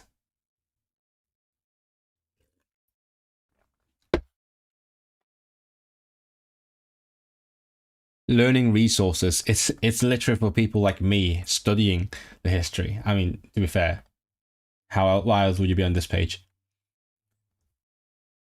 The group used civil disobedience as part of the protest to gain the vote for women. They chained themselves to railings. Oh my god, it's like Just Stop Oil. Smashed windows and committed arson. Many of the women, including Pankhurst, went on hunger strike. In 1918, women of the age of 30 were given voting rights and the right to stand for parliament.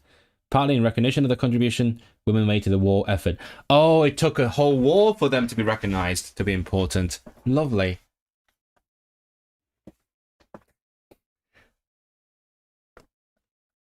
Shortly before her death. Oh, yeah, that's 1928. She died the year they got the vote. So did she get to... She never got the vote, did she? Oh, poor Emmeline. That's a shame. No, okay, right.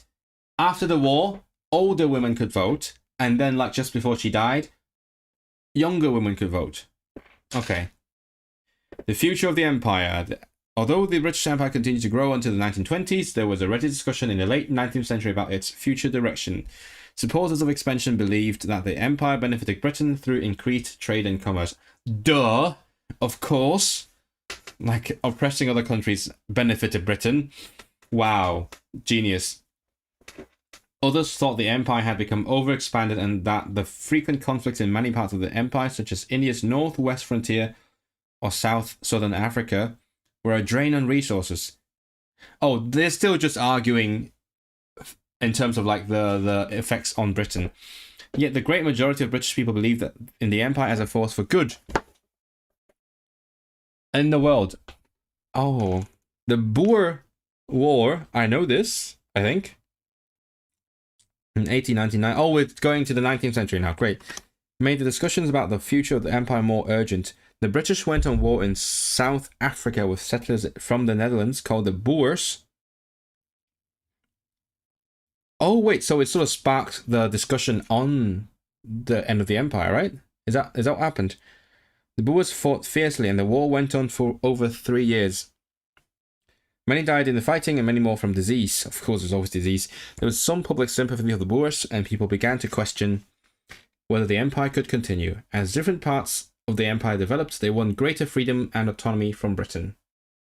Eventually, by the second half of the 20th century, there was, for the most part, an orderly transition from empire to Commonwealth, with countries being granted their independence.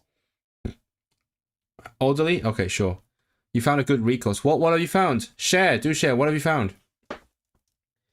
Rudyard Kipling was born in India in 1865 and later lived in India, the UK, and the USA. He wrote books and poems set in both India and the UK. His poems and novels reflected the idea that the British Empire was a force for good. What?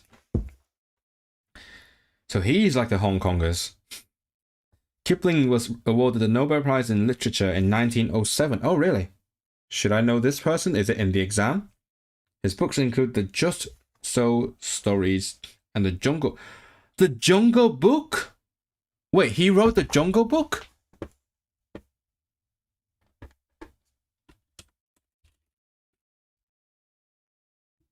Oh, wait. What about the film? Is the film based on... Based very loosely on the Mowgli stories from the book, The Jungle Book. Oh my god. I didn't... Oh, wow. Okay. Cool. I wonder how much the film, The Jungle Book, how many liberties it took, which continue to be popular today. His poem, If, has often been voted among the UK's favourite poems. It begins with these words. I'm not going to read it now. You can read it yourself. I'm going to focus on what I need for the exam. Check that you understand. The change in the balance of power between Parliament and the monarchy. So, Glorious Revolution, Bill of Rights, in Welsh, okay. Chwrdroad Coconeddus, Mesur Ianderau, George, all the Georges. What else? I think that's basically it, right? When and why Scotland joined England and Wales to become Great Britain?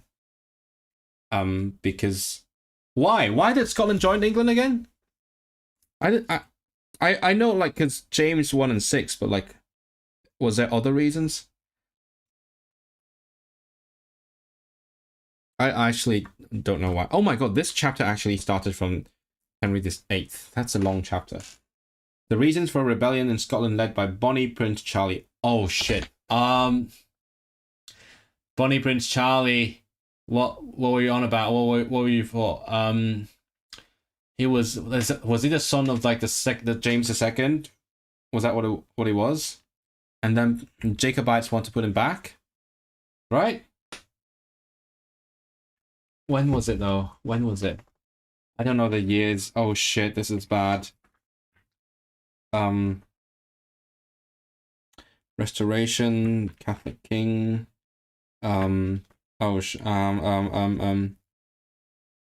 There we go. Oh, right, yeah. It's because of the Georges. Oh, right. Because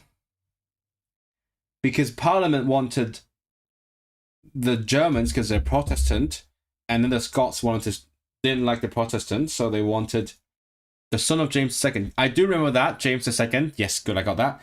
They wanted Bonnie Prince on the throne. That's why. Where did they fight? They fought. I don't know, something Highland clearances. Battle of Culloden. Yeah, it's one in Italy, wasn't he? Yeah, I think it was from Italy, if I remember correctly. Okay.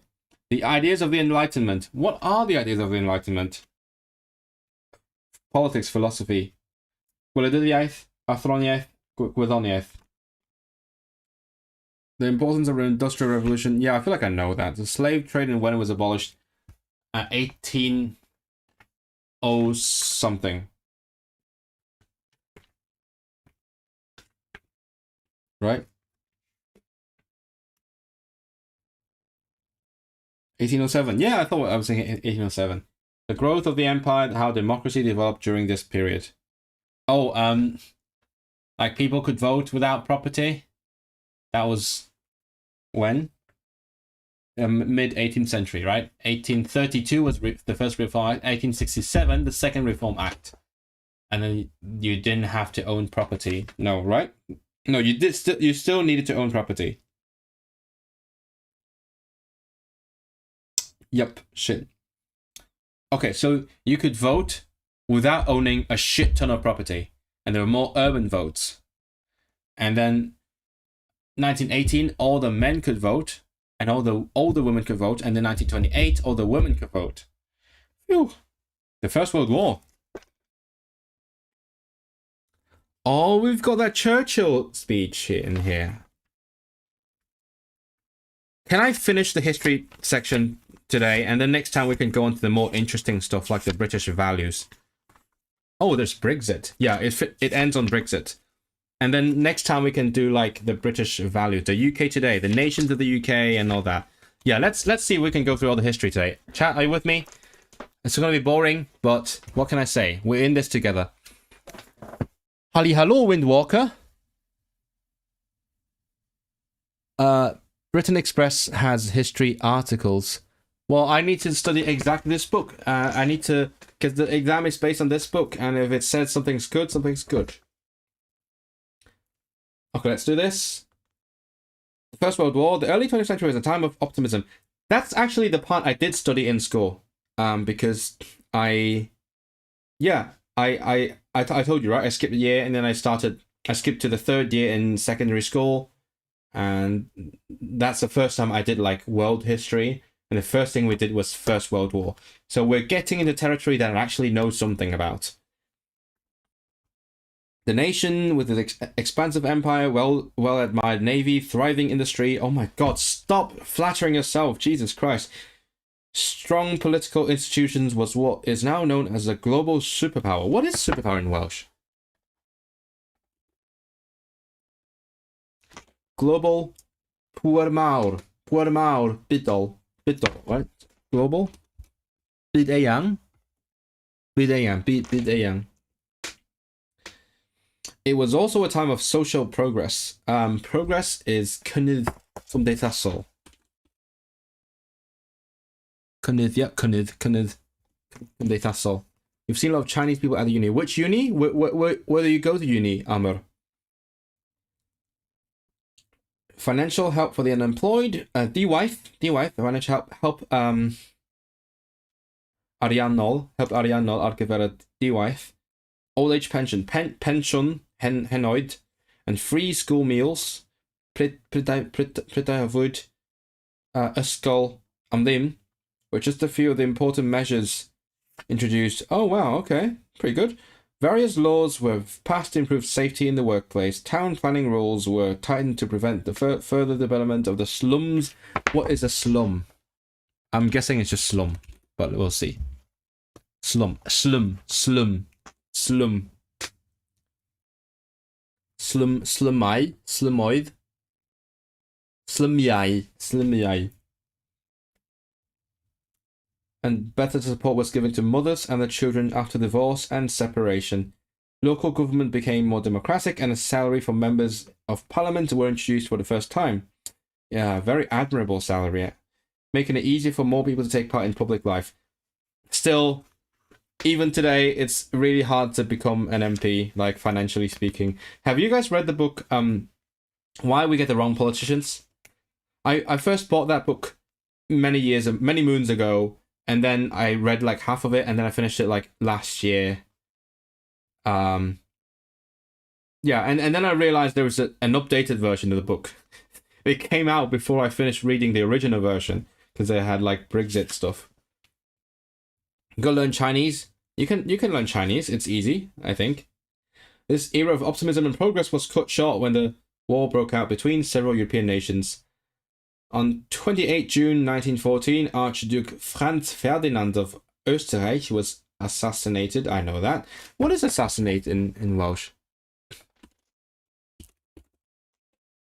Just sad.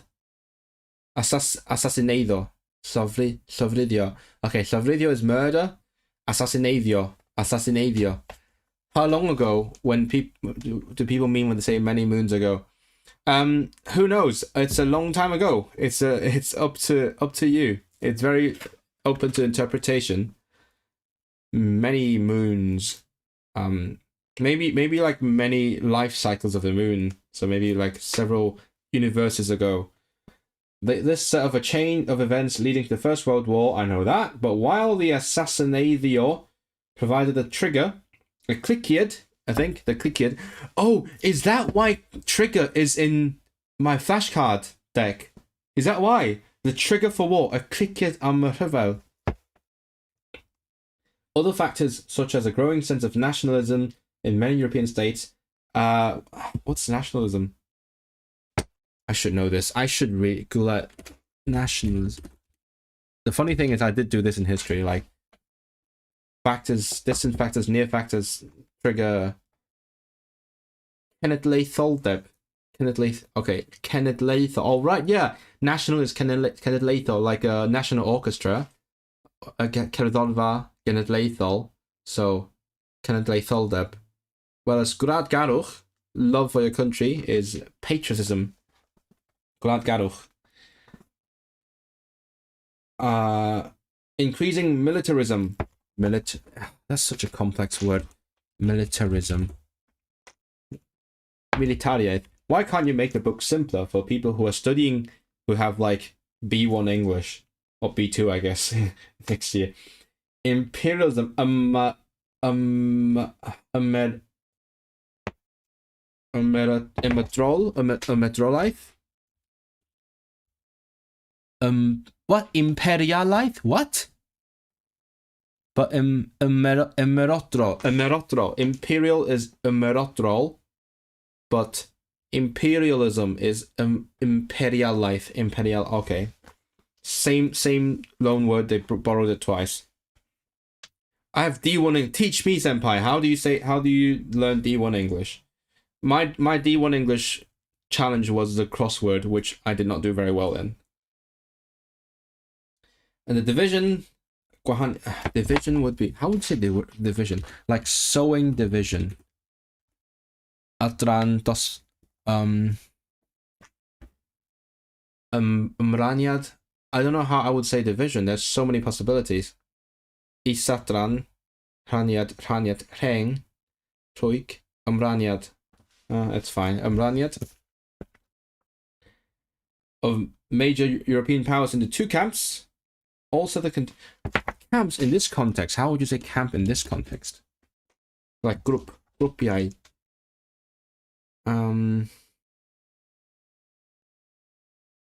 I don't know. How would you say? Oh yeah, caravan, I think. Oh, sorry. Caravan. Maybe that's the one. Caravan bwyso. Pressure group caravan bwyso. Group o bobl sy'n ceisio dylanwadu a bolisi cyhoeddus ar lles archos penodol. Caravan. Oh, I think that's the one. Caravan.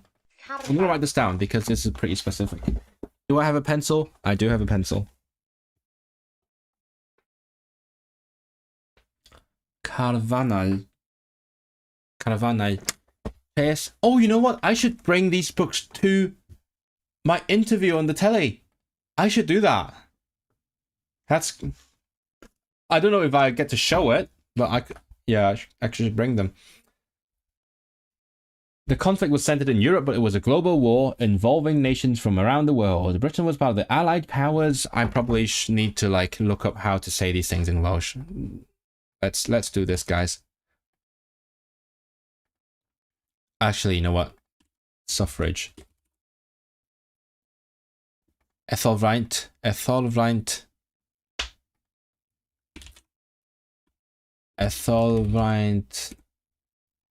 I would say universal. I don't know. Ibaub. Maybe.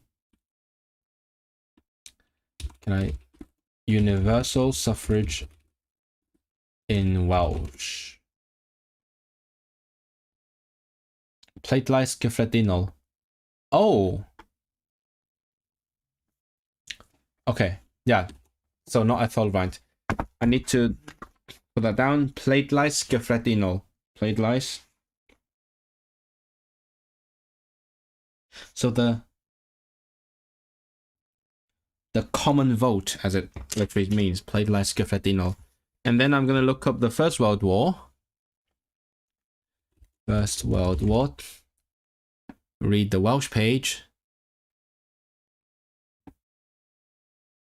Cosetion. Cynghreiriaid pwerau canolog. Yep, that's handy. Cynghreiriaid. I can't spell this freaking word. So hard to spell.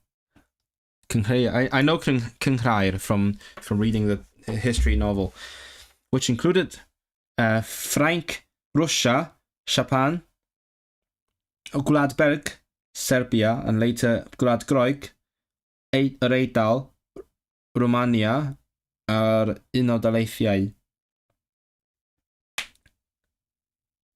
Ffrainc y Deyrnas Unedig, Russia, Serbia, Montenegro. No, Gwlad Belg, yr Eidal. Wait, what does that mean? Oh, the joint later. Romanian, Gweriniaeth, Portugalig, Gyntaf. What? Thailand? I didn't know that. Should I have known that? Cydrefelwyr. The whole of the British Empire was involved in the conflict. For example, more than 1 million Indians fought on behalf of Britain in lots of different countries. Around 40,000... I need to remember this. 40,000 were killed. Marwolaethau'r ddwy ochr. Milwr y cynghreiriaid, milwr y pwerau canol, sifiliaid y pwerau canol, sifiliaid y cynghreiriaid. Marwolaethau milwrol. Oh, very detailed. I like these. Y pwerau canolog. Austria-Hungary. Yr Almaen. Ymerodraeth yr Ottomaniaid. Oh, wait, what the hell? They were fighting... Oh, the Ottoman... Did I know that? I kind of... It rings a bell. Yeah, the Ottomans were fighting as well. Mainly Germans died. Marwolaethau milwrol y cynghreiriaid. Ymerodraeth Brydeinig, Ffrainc Ymerodraeth. Everyone was an empire, weren't they? Serbia. So mainly Russians died in terms of soldiers. Bubur kurva. What does that entail? That entails the kurva bubur tail. Bubur has a bubur tail. Bobje ogon. So 40,000 were killed. I need to know this. 40,000 Indians were killed. Went from the West Indies. Chat, where are the West Indies again? Remind me, where are the West Indies? I feel like that's a word that people don't really use anymore, but I don't know where they are. Africa, Australia, New Zealand, and Canada also fought with the British. The Allies fought against the Central Powers, a pwerau canolog, mainly yr Almaen, Austria-Hungary, Ymerodraeth yr Ottomaniaid. Caribbean. Oh, Caribbean. Right. Thank you. And later Bulgaria. Millions of people were killed or wounded. More than 2 million British casualties. This probably is in the exam. So 2 million Brits casualties, not died. That would have been a lot of deaths. One battle, the British attack on the Somme. Oh, that's in the exam. I think I've seen it. Still used for cricket, is it? Oh, crikey. West Indies. The British attack on the Somme in 1916 resulted in about I think that is. I've seen that question. 60,000 British casualties in the first day alone. I need to know 60,000. Chat, help me remember 60,000. 60,000.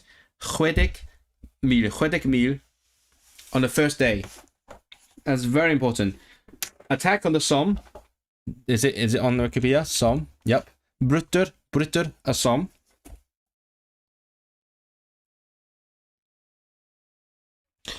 Attack on the Somme, first day, 60,000.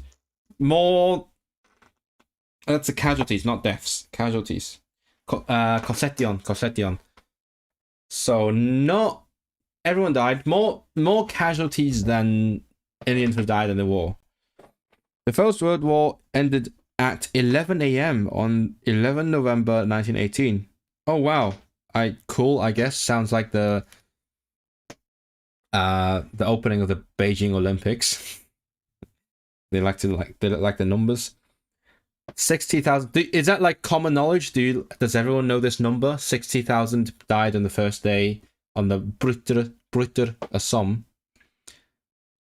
1K per minute for an hour. It was in 1 hour, but that was not 1 hour. That's 1 day.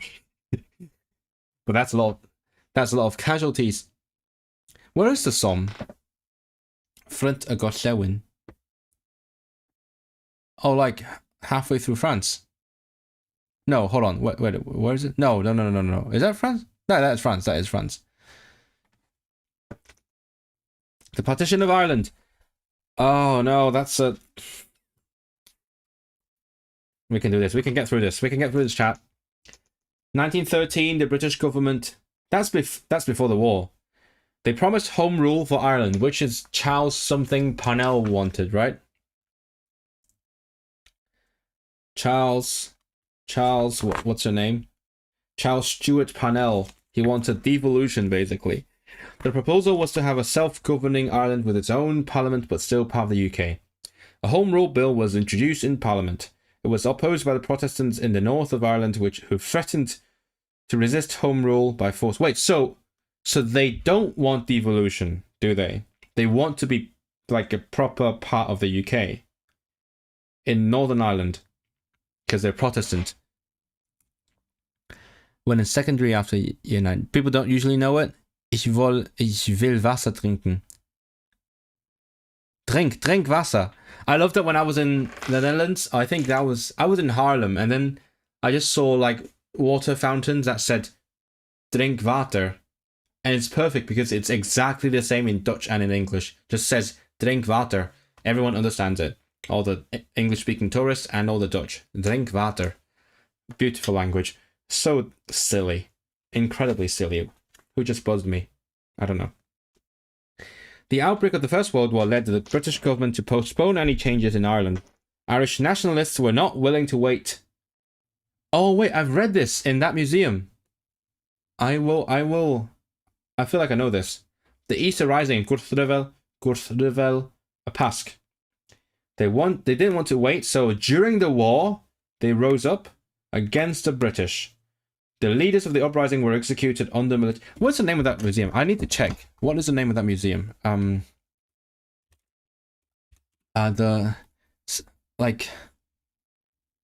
Is it like something exchange? I feel like.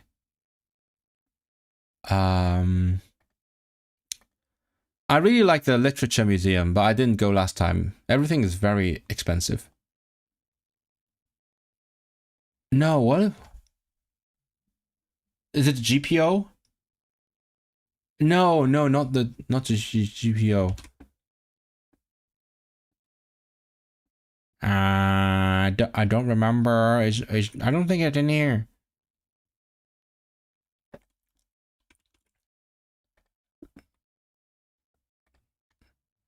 National Museum. That's not going to be everything. No, that's fine.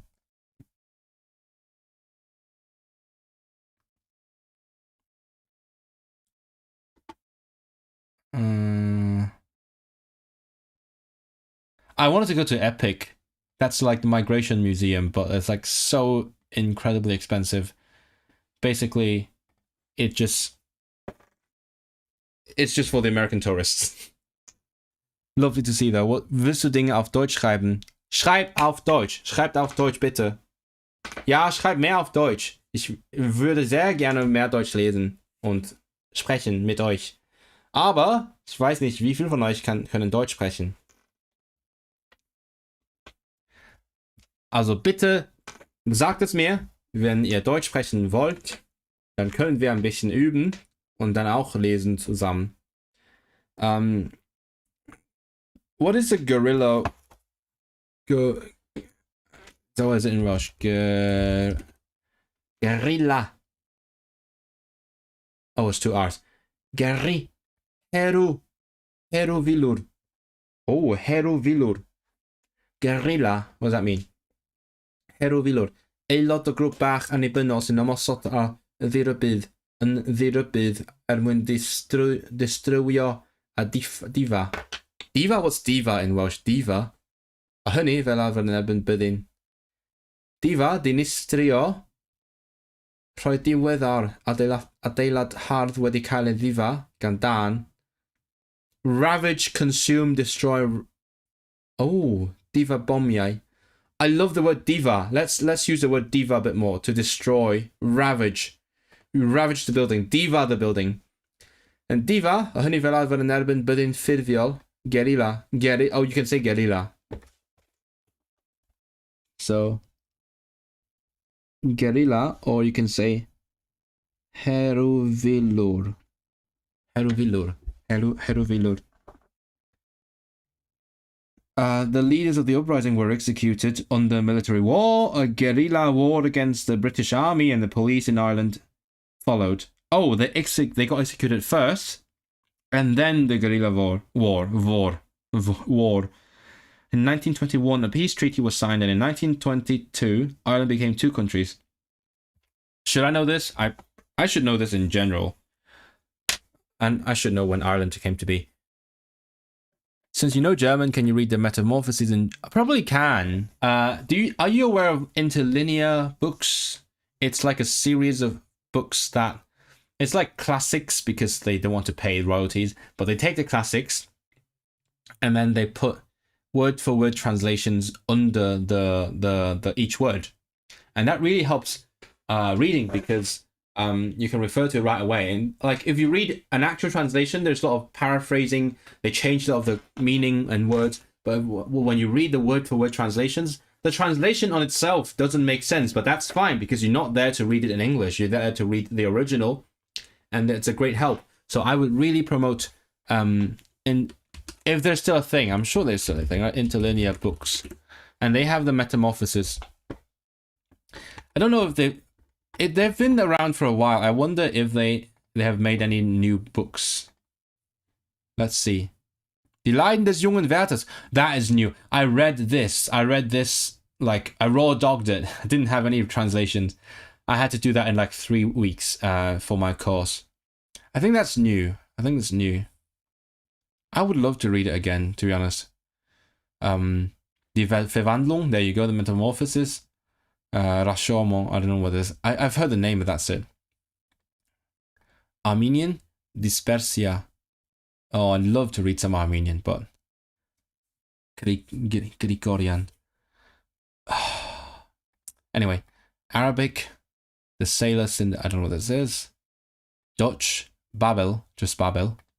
Chinese, 3 Stories. Filipino, cool. French, Un cœur simple, La fille aux yeux d'or. Histoire à Lily. German, Deutsches Lesebuch. Oh, right, yeah, they made this one. But I'd love to read Die Leidensjunge Werthers and Die Verwandlung. But oh yeah, they have Lithuanian. I didn't buy this when I was learning Lithuanian. Swedish. It's basically one in each. Oh, lots of Smrt Ivana Ilicha. Collection of Sbornik Raskazov. That's good. They have the stress. So Smrt Ivana Ilicha. Krotkaya. Zbornik Raskazov. Polish? I've read this one. I had it and I read it. It was okay. It's a bit boring. Wait, money ain't gonna happen. Oh, come on. It's good. It's good stuff. Like, you can... I mean, let's look at the German one. Die Verwandlung. Als Gregor Samsa eines Morgens aus unruhigen Träumen erwachte, fand er sich in seinem Bett zu einem ungeheuren Ungeziefer verwandelt. And then you have like the... So like if you don't understand Ungeziefer, which you should if you're reading Die Verwandlung, you don't have to look it up. Er lag auf seinem panzerartig harten Rücken und sah, wenn er den Kopf ein wenig hob. So yeah, sometimes they put two words together because it doesn't make sense separately. So they would like put them together, like this one, von bogenförmigen. So to help you understand. Aus ein gepackte Musterkollektion, etc. Und so weiter und so weiter. And this one is, how much is it? It's $20. It's a bit, it's a bit expensive, but they have like different formats. They have audio, which I would really love. I think when I read Schleppetor, there was no audio. I would love the audio. So I would like read it. I would try to listen first and then like read it and then listen again. Maybe listen with reading and also listen without reading. That's what I would do. And they have different formats, different like ebook formats and like PDFs and things. I think it didn't work on my Remarkable tablet. Oh my god, this is like S3 or something. This image is ancient. But yeah, I would recommend it. I don't get paid by them, but like it's really good stuff. Man, I wish, but I'm allergic to spending money, especially when it's in dollars. I don't like dollars either. I like Hong Kong dollars. That's the default dollars. But these are fake dollars. Okay. Ireland became two countries. The 6 counties in the north, which were mainly Protestant, remained part of the UK under the name Northern Ireland. The rest of Ireland became the Irish Free State. Is there a name in Welsh? Irish Free State? I'm sure there is, right? English. Irish Free State. I'm going to be like a history professor after this. My goodness. In Welsh, specifically. Gwladwriaeth Rydd Iwerddon. Gwladwriaeth. I'll write that down. It is much longer than the English, not going to lie. What is it in Irish? Sur stat éireann. That's also not bad. Oh, because like Saoirse is freedom, right? So sur stat, free state. Gwladwriaeth Rydd Iwerddon. Iwerddon. Okay, I know 6 counties. The rest of Ireland became the Irish Free State. It had its own government and became a republic in 1949. Oh shit, yeah, 1949. Yeah, hold on. There was a lot of countries that, I was going to say upstood, but that's German, that came to be in 1949. Was Israel from 1949? I think, of 1948? 1948. Okay, so Israel's from 1948, China 1949, Ireland 1949. What else? What other countries were created at that time? There were people in both parts of Ireland who disagreed with the split between North and the South. They still wanted Ireland to be one independent country. Years of disagreement led to a terror campaign in Northern Ireland and elsewhere. The conflict between those wishing for the full Irish independence and those wishing to remain loyal to the British government is often referred to as the Troubles. Heluntion. I actually just saw that in my flashcards like the other day. Heluntion. Heluntion. It's a great name. The Troubles. Be ti'n neud? Ti'n iawn bach? Ia, dwi'n iawn. Dwi'n dysgu lot o hanes Prydeinig. Yn anffodus, ac mae'n ddiflas iawn I bawb sy'n ma, ond mae'n addysgol iawn hefyd. Addysgar? Efallai. Ond yn anffodus dwi angen dysgu'r holl bethau yma ar gyfer y prawf, felly dwi eisiau cwblhau y rhan am yr hanes heddiw. Felly, yn y stream nesaf, byddai'n gallu dysgu am y gwerthoedd Prydeinig neu sut mae Prydain yn gweithio pethau addysgol ac yn y blaen. Is that Welsh I'm reading? Yes, it is. It is. Very correct. Felly, os ti eisiau cefnogi fi, ti'n gallu aros yma a siarad efo fi yn y chat. Ti'n gallu siarad am y hanes neu am unrhyw beth arall ar gyfer just gwrthdynnu, tynnu fy sylw o'r pethau diflas yma. Ond dwi'n ddiolchgar iawn I bawb sy'n yma I helpu fi. I gefnogi fi, just yn ysbrydol. The Troubles at Heluntion. Interwar period. In the 1920s, many people's living conditions got better. There were improvements in public housing. How do you say housing in Welsh, actually? Housing. Setu cyhoeddus, efallai. Ella. Why do I say efallai? I say efallai to sound like pretentious on purpose, like for comedic effects. Like me and my friend would just say efallai, just to sound like proper, prim. But normally I say ella. Da iawn, pryd mae'r live stream nesa. Fel arfer dwi'n streamio bob penwythnos, ond yn y ffodus y penwythnos yma byddai yn Ne Cymru, felly dwi'n mynd I Lanelli bore fory, a byddai yn Abertawe drwy'r penwythnos, a byddai'n dod yn ôl ddydd Llun, felly fydd dim stream dros y penwythnos. Felly dwi'n cymryd bydd yna stream yn y penwythnos nesa. Os dwi ddim yn rydd dros y wythnos. Ond bydd popeth yn dod yn normal yn wythnos nesaf, felly yn ffodus byddai angen aros am y penwythnos.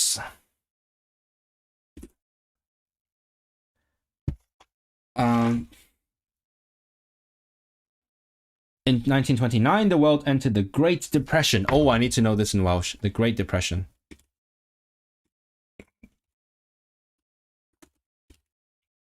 Dwi'n dod o Lanelli. Dwi'n dod o Lanelli, o Llanelli. Wyt ti'n byw yn Llanelli? Dwi'n mynd, dwi'n dod. Bore fory.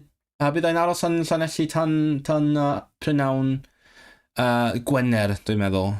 Byddai'n aros yn yr ardal hefyd mewn gwesty. Oh my god, dirwasgiad mawr. I need to know this. This is a new word. Dirwasgiad mawr. Depression. Dirwasgiad mawr. And some parts of the UK suffered mass unemployment. Diweithdra, I think. Diweithdra, right? The effects of the depression of the 1930s were felt differently in different parts of the UK. The traditional heavy industries, diwydiannau trwm, yeah. So shipbuilding were badly affected by new industries, including the automobile. How would you say automobile? Just a car?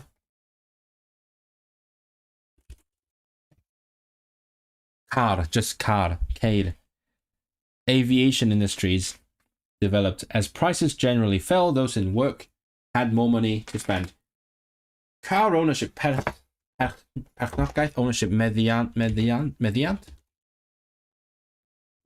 perchnogaeth. Oh, I guessed both words. I'm such a genius. I just guessed the words perchnogaeth and meddiant. Beth yw di gynlluniau pan fydd di yma? Dim cynlluniau, byddai'n mynd i'r studio ar gyfer y codi'r pethau ar gyfer S4C. noswaith yfory. Pawb ar ei farn fydd y rhaglen. Wedyn byddai yn recordio pnawn da, pnawn Gwener. Felly, just ar gyfer y gwaith, just ar gyfer y teledu. Ond, tu allan i hynny, does gen i'n syniad. Oes yna unrhyw beth diddorol i wneud yn Llanelli? Please, chi ydy'r lleol, y local. Please, gadael mi wybod beth sy'n hwyr, beth sy'n ddoniol i wneud yn Llanelli. Neu byddai just yn marcio y gwaith yn y cwrs dwi'n dysgu. How I learned 40,000 words per language, bro. I don't even know 40 in my own language. What are you looking at? Like a video or something? Is that a book? Those in work had more money to spend. They bought cars. In addition, many houses were built. It was also a time of cultural blossoming. With the writers. How would you say blossoming? Funny, I think. Funny. Yeah, blodeuo, blaguro, funny. I would say funny. Ardderchog. With writers such as Graham Greene and Evelyn... I don't know these people. Should I know these people? And Evelyn... How do you pronounce this? What the hell? Evelyn... Waugh. Just Waugh? Wait, it's a guy? Evelyn Waugh is a guy?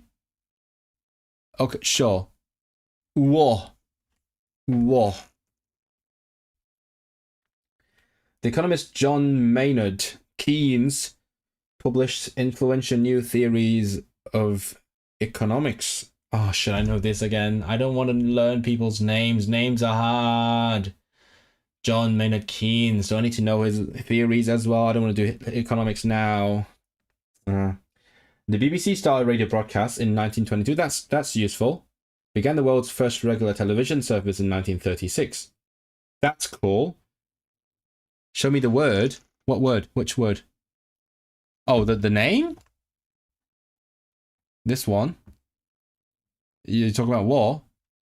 That's a guy. Keynes. God damn it! But it's Milton Keynes. It's John Maynard Keynes. Do you think it is common knowledge to know what this guy thought?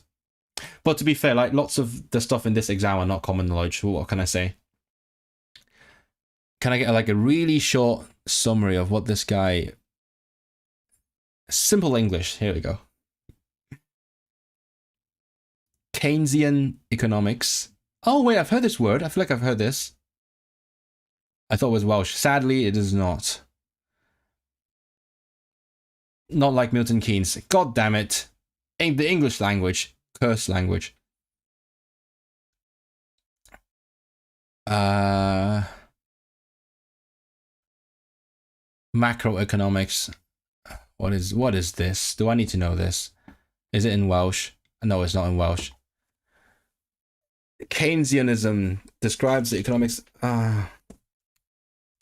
Capitalism is a good economic system. Okay. Is that what it is? In Austrian economics, I don't want to read that one. Do I need to know this? Basic ideas. The market for goods controls employment and production. The market for work does not. It is possible that people become unemployed even if they want to work. An increase in savings will not lead to an increase in investment of the same amount. Okay, fine. Yeah, fine. Capitalism. That's all I need to know, right? And BBC. Not... okay. Hitler came to power in Germany. I know that quite well. I can probably skip it. I'm not going to read it out now because it's like, I know this shit. The conditions were bad. Weimar Republic and things like that. Probably want to conquer more land. Lebensraum. I know that better in German. He set up renegotiating treaties, built up arms, and testing the military strength. The British government tried to avoid another war, but when Hitler invaded Poland, they declared war and bang. War. Initially... Oh, what is Axis powers? let's see. Axis powers. Ysgariad arall o Gymru yma.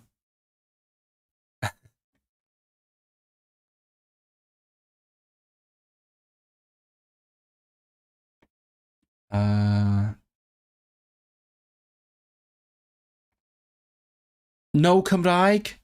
God damn it. What is it in Cymraeg? Axis power Cymraeg. That's not helpful. Can I find Axis here? Je vais brush my teeth. Axis. Not helping. Oh, that's okay, that's fine. That's fine. It's probably something that sounds like Axis, right?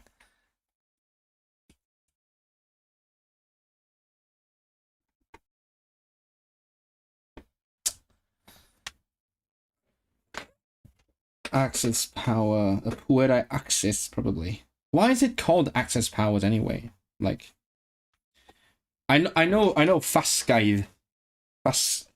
In Welsh is fascism in Welsh. What is fascist? Fascist is fasgaidd. Fasgaith is fasgaith. Don't get me started on not having a Welsh option on site. Can you get started? Can I get you started? I would love to hear a rant because I also would rant a lot, probably. Fasgaith, Empire of Japan and the Allies. Allies can trade yet again. The main countries on the Allied side of the UK, Denas Unedig, Frank, Gladpool, Australia, Zeeland Newydd, Canada, and the Union of South... What is this thing? Union of South Africa. Cymraeg? No Cymraeg. Okay. I'm guessing Indep de Africa. That's what I'm guessing.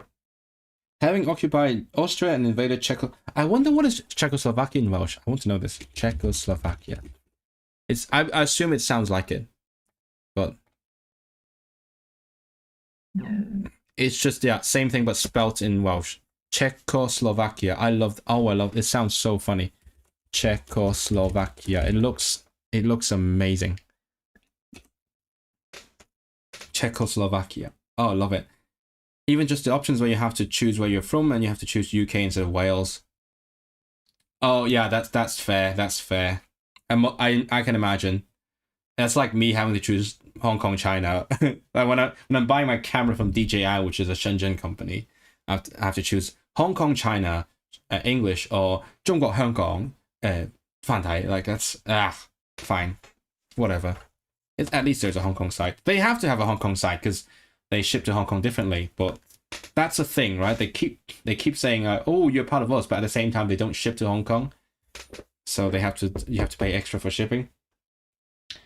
Czechoslovakia. Hitler followed his invasion of Poland by taking control of Gladbelk and the Isardiroiv. I do know a thing or two about the German occupation of the Netherlands because I just made a video about it. If you haven't seen it, you need to watch it now. It's a really good video. I did it in one take. I'm super duper proud of this video, so you should watch it. The English always get their option? What do you mean? There's not really an option for England. It's just the UK. Everyone's equally united. 1940, German forces defeated Allied troops and advanced through France.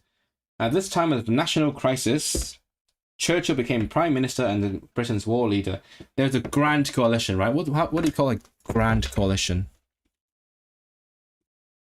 Coalition is Clumplied, right?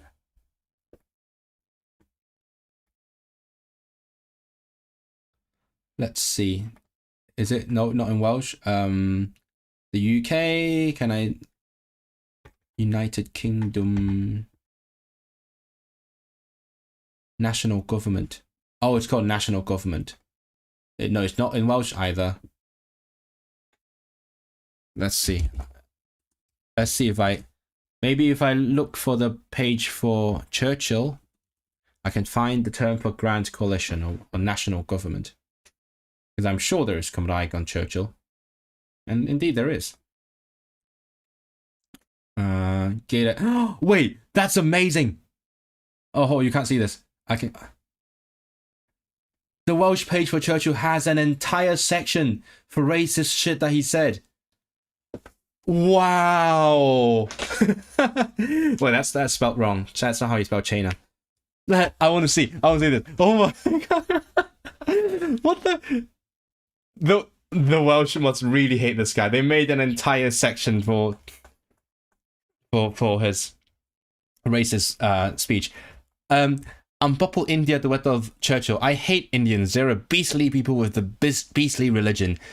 Yn ystod Newyn Bengal, dywedodd Churchill na fyddai cymorth yn cyflawni dim gan fod yr Indiaid yn breeding like rabbits. You gotta translate this to Welsh, come on. Ond yna, mi wnaeth ofyn i'r ysgrifennydd trafnidiaeth sut mae anfon bywyd... Wait, hold on. I asked the transport secretary sut mae anfon bwyd, how to... I think this is MAE, how to send food to India. China, dywedodd Churchill am bobl China. I hate people with slit eyes and... Oh my god, he said those things? Amazing. Wow. Thank you, Welsh Wikipedia. This is absolutely amazing. I love this section. Oh, I don't like the look of them or the smell of them. But I suppose it does no great harm to have a look at them. What? What does that even mean? It does no great harm to have a look. Just look at them, and then like they might eat your soul or something. But like pigtails, this is when was this? This was after the Qing dynasty, right? This was way after they had pigtails. Pobl du, fe wnaeth Churchill dweud am pobl du, did not really think that black people were as capable or as efficient as well. Okay, so it's just classic racism. We got dirt on everyone. I know. Dywedodd am Palestinian, specifically Palestinians, right?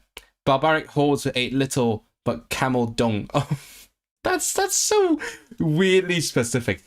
Churchill, you can't be saying those things now. That's especially so incredibly specific. Dywedodd Churchill am ddefnyddio arfau chemical. Oh my god, chemical weapons in Iraq. I'm strongly in favor of using poison gas against uncivilized tribes. Oh no, that's not even just being racist. That is literally in favor of genocide. Come on, poison gas against uncivilized tribes. I mean, tribe. That's a definition of genocide. Come on, Churchill.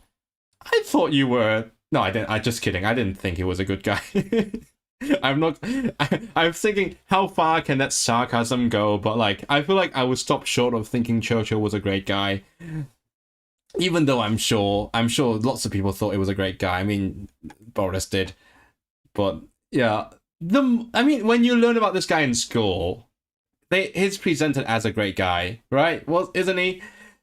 I mean, he was in my history textbook, but like, the more you learn about this fucking guy. There's always more. It's like, oh, but wait, there's more. Like I went to Blenheim Palace because I was in Oxford, right? I went to Blenheim Palace and saw all this shit about like his upbringing, and that's the first thing I learned about the actual person, other than what he did during the war. Because who would have known? I mean, let's just say like it's. As a person from Hong Kong, I wouldn't like randomly think a person was born in a palace, right? We don't think about that kind of stuff. But I suppose, yeah, in Britain, there is a distinct possibility of a person in power to have been born in a palace. And then when I went to Blenheim Palace and I saw that, wait, what the hell? Churchill was born here? That slightly blew my mind. I mean, I shouldn't have been surprised, but like, I had never thought about the possibility. You know what I'm saying? Other than like the actual royals, and then I saw the play Nye. You guys saw that play, the one by Michael Sheen, where he played the Aneurin Bevan, the founder of the NHS from Tredegar. Churchill was a kind of big part in it because like he was the main guy stopping the NHS from being built, from being set up. I think, if I remember correctly, or if I interpret the play correctly. My girlfriend bought the script, but I don't have it with me. She has it. So yeah, that made me think like, hey, well, this guy was not very nice, was he? Didn't want to heal the people. The English always Gydweithrediad mawr. I do know the word for coalition is a clwmplaid, because that was in my video about this very test I'm studying for.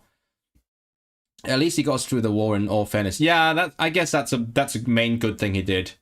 I don't know how he did it. I don't know the details of the war. I'm not going to pretend I know it. But, hey. Senedd a Deunas Unedig. Wait, what? How many different constituencies was he in? Okay. Epping. I know Epping. I've seen it in the news. Michael Sheen, what a goat. He's the absolute goat. He's amazing. I was glad we saw him live. I was like the rerun of the show in the National Theatre in London. I think the first one was in a few years back, right? And then he learned the script again, and he did it in London, and he did it in Cardiff in the Millennium Centre.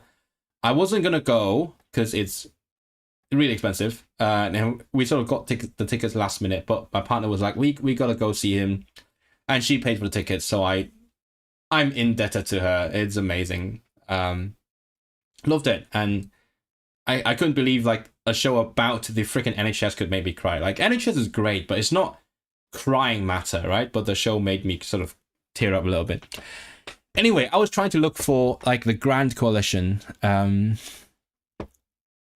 Let's see. Can I speed read Welsh? That's the question. So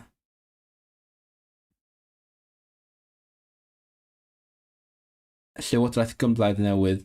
That's all. That's its coalition government. That's what it said. That's all it said. Roedd Churchill yn arweinydd rhyfel poblogaidd. Dechreuodd godi ysbryd Triennus. Yeah, that's fine. Okay, I don't know how to say that, but that's fine.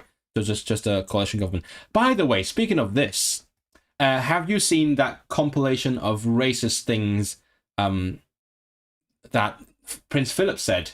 I think it sort of went viral when he died, and that was also pretty amazing. Let's see if I can find it. Is there a sayings in his own words? Oh, let's see if I can find the one about Cantonese people. Like, I kind of feel weirdly honored that he said something. Prince Philip said something racist specifically about Cantonese people. I'm like, I'm kind of proud. It is weird. I can't find the list again. Can't find the one that's about Cantonese people. But I think he said something along the lines of, oh, you know what? I'll just put Cantonese in the. Oh, maybe I'll find the one on Reddit. There we go. Found it. Let's do this. Yeah, this one. If it has got 4 legs and is not a chair, if it has got 2 wings and it flies but is not an aeroplane, and if it swims and it is not a submarine, the Cantonese will eat it. That's such a great poetic way to be racist. I'm actually in awe of this saying. It is. I bet he was very proud of it. Like, I bet he was really happy with this saying. Must have spent like a night thinking of this. I don't think he blurted that out just on the whim. He must have thought a lot about the Cantonese people and think about how we eat everything, and then just came up with this. And again, as I said, I'm weirdly proud that he said something specifically racist about Cantonese people, not Chinese people, the Cantonese, because we love eating everything.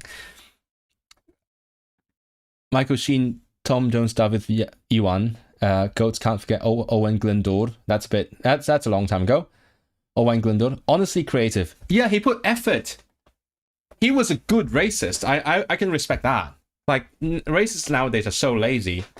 Like, imagine if the racists nowadays like spent so much effort coming up with something that sounds creative and clever. Right? It's like the same shit all the time nowadays. Be better, racist. Come on. Put some effort in. Something about women as well, right? I think. Oh my god. Death, I'm not surprised with that bloody racket. You haven't got a license for that. Oh my god. He made the classic British joke. Oh my, he's like an old-timey Redditor.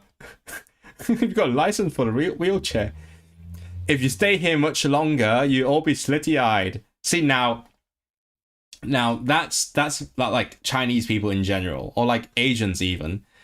That's normal. That's part of the course. But the one about Cantonese, just chef's kiss.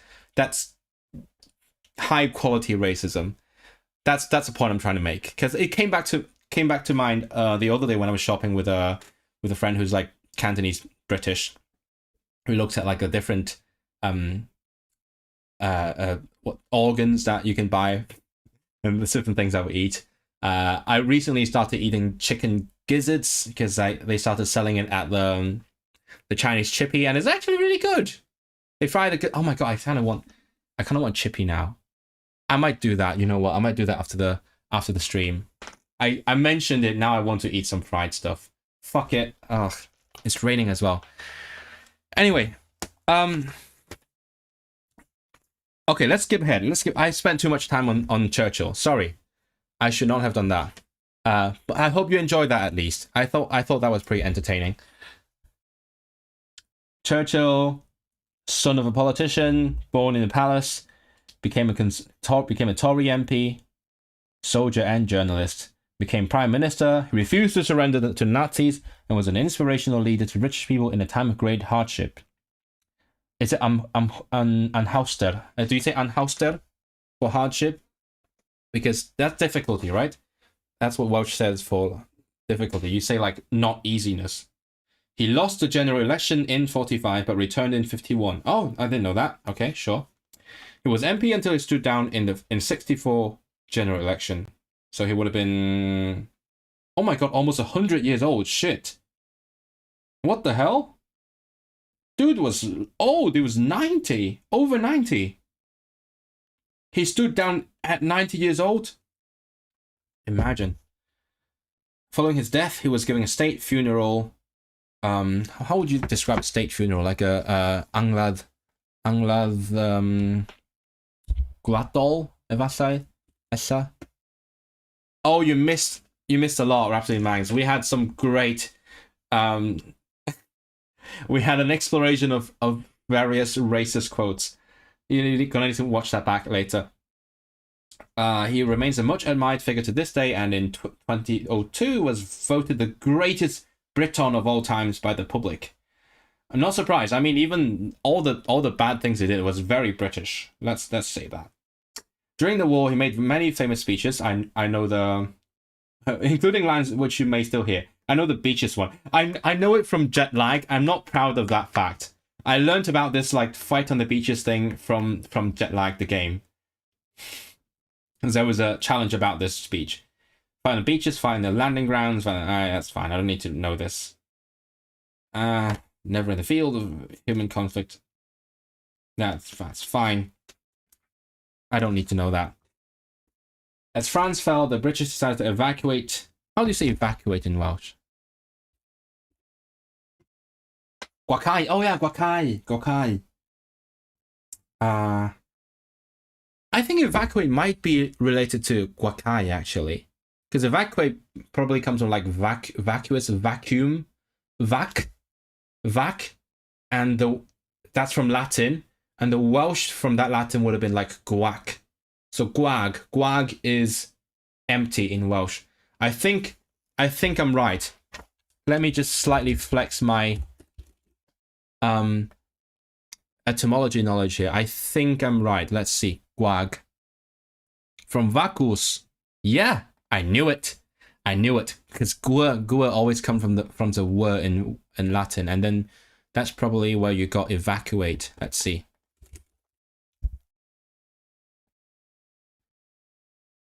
Yeah. Evacuo. From vacuo. Yay! So evacuate and gwakai came from the same word. A huge naval. How do you say naval? Naval. More something. Moruror. Slyngesol. And Slynges is like a naval vehicle. What do you call that? I don't know. Slyngesol. Moruror. Many civilian volunteers in small pleasure and fishing boats in Britain helped the Navy to rescue more than 300,000 men from the beaches around Dunkirk. Oh, is that the Dunkirk thing? Is that the one the film is about? I should watch it. Although many lives and a lot of equipment were lost, the evacuation was a success and meant that Britain was better able to continue to fight against the Germans. The evacuation gave rise to the phrase the Dunkirk spirit. Is that a thing? Do you say the Dunkirk spirit? Chat, do you say the Dunkirk spirit? I've never heard that before.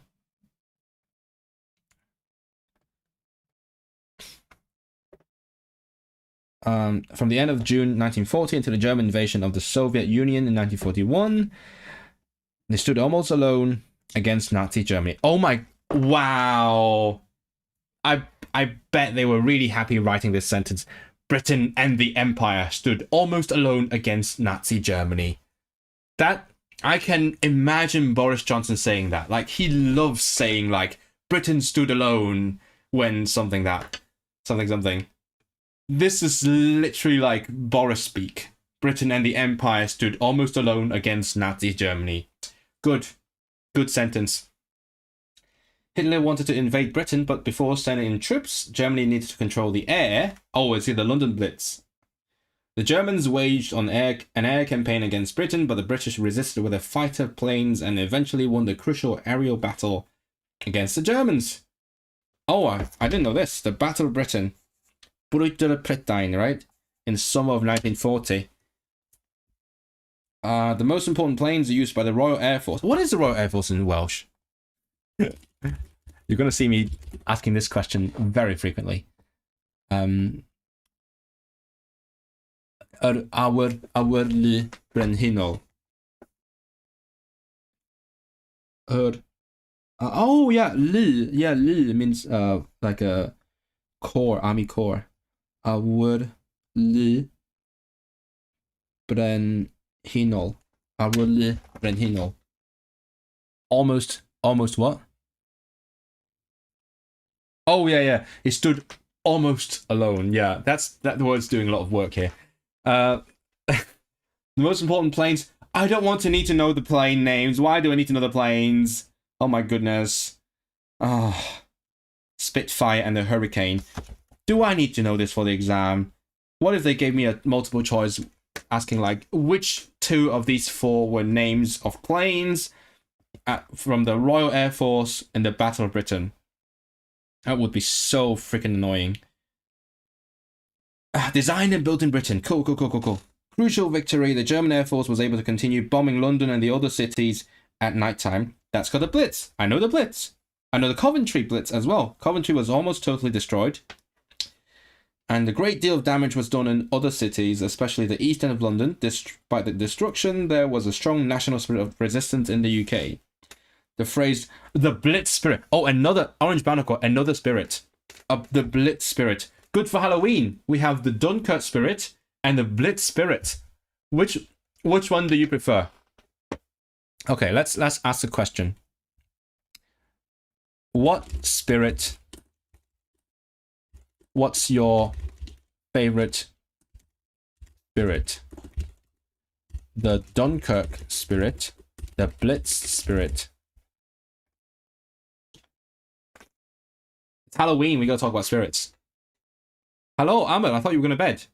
Spitfire, do I? I know Spitfire and the music thing.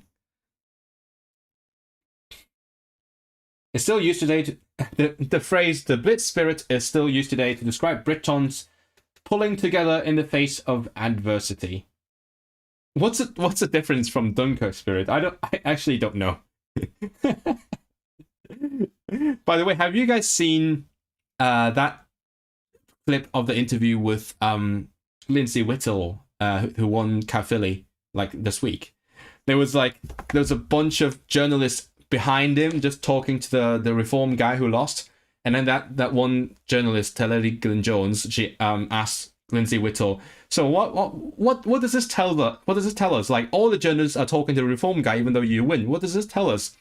And then Lindsay Whittle was like, I simply don't know. And then the video cuts off, and it's so funny for some reason. Every time I see that clip, I just laugh out loud. I simply don't know. Anyway. At the same time as defending Britain, the British military was fighting the Axis on many other fronts. In Singapore, the Japanese defeated the British and then occupied Burma, threatening India. Oh no, the Japanese are taking over our colonies. What's Burma in Welsh? Oh yeah, Myanmar. So it used to be Burma. Now you'd say Myanmar. Okay. You know what I don't know what those are either. That's why I'm just making a poll for no reason.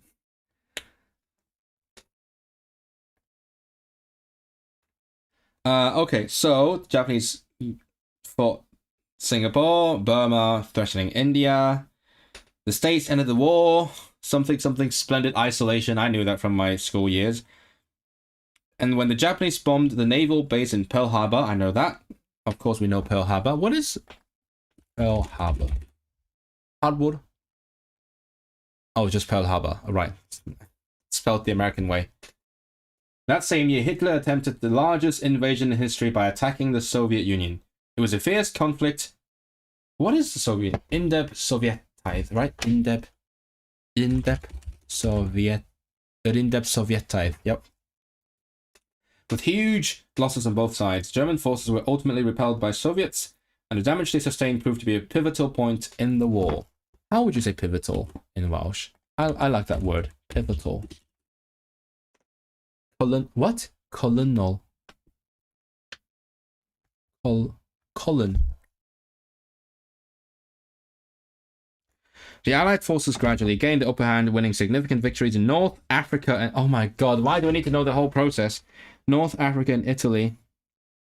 German losses in the... I don't think that's going to be in the test. I'm going to wager. Like, this... How the war happened is not going to be in the test. German losses in the Soviet Union, combined with the support of the Americans, meant that the Allies were eventually strong enough to attack Hitler's forces in Western Europe. In 1944, they landed in Normandy. That's D-Day. I know D-Day. I feel like D-Day might be in the exam. My gut feeling says that. Which is ironic. They landed in Normandy like a few centuries after the Normans landed here. Following victory in the beaches of Normandy, the Allied forces pressed on through France and eventually into Germany. They defeated Germany. Good. The war against Japan ended. The nuclear bombs, atom bombs, fuck, what is atom bombs? Bomb at arv nuclear, arv bomb atomic.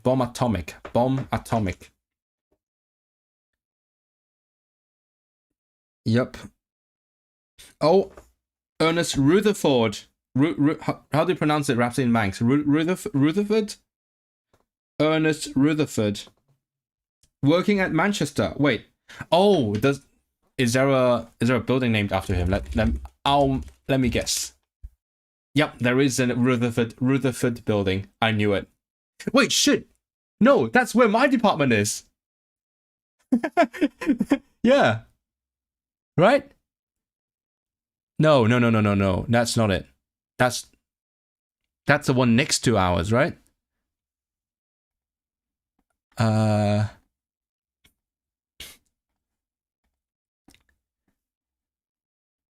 Schuster and Brunswick, given to psychology, now houses part of the university administration.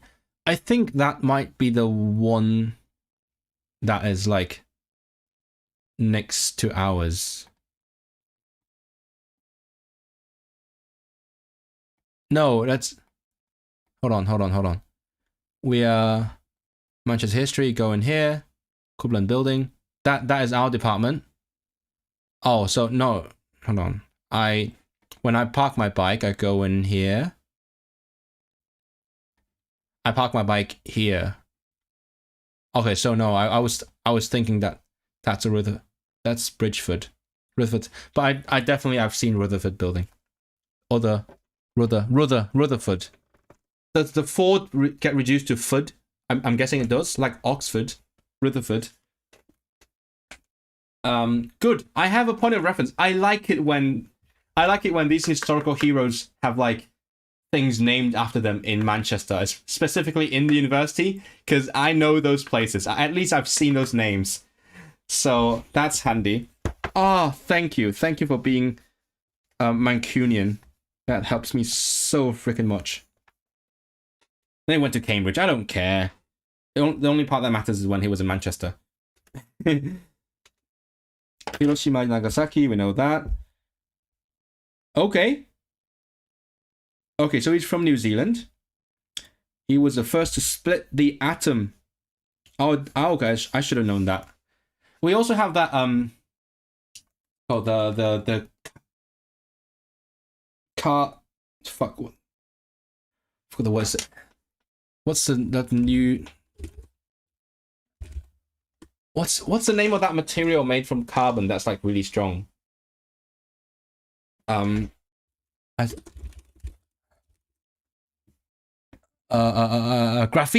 yeah, graphene. We have a graphene institute like next to the Deaf Center, and I'm sure it has some historical significance as well. Some British scientists. What's split? Split in Welsh is hosti'r atom, right? British scientists went on to take part in the Manhattan Project. I know that from the film. Thank you. Thank you, Nolan, for making like Dunkirk and also Oppenheimer, which developed in the atomic bomb. The war was finally over. Alexander Fleming. I know Fleming. Why do I know Fleming? Oh, he does the bacteria stuff. Born in Scotland, moved to London as a teenager and qualified as a doctor. He was researching influenza.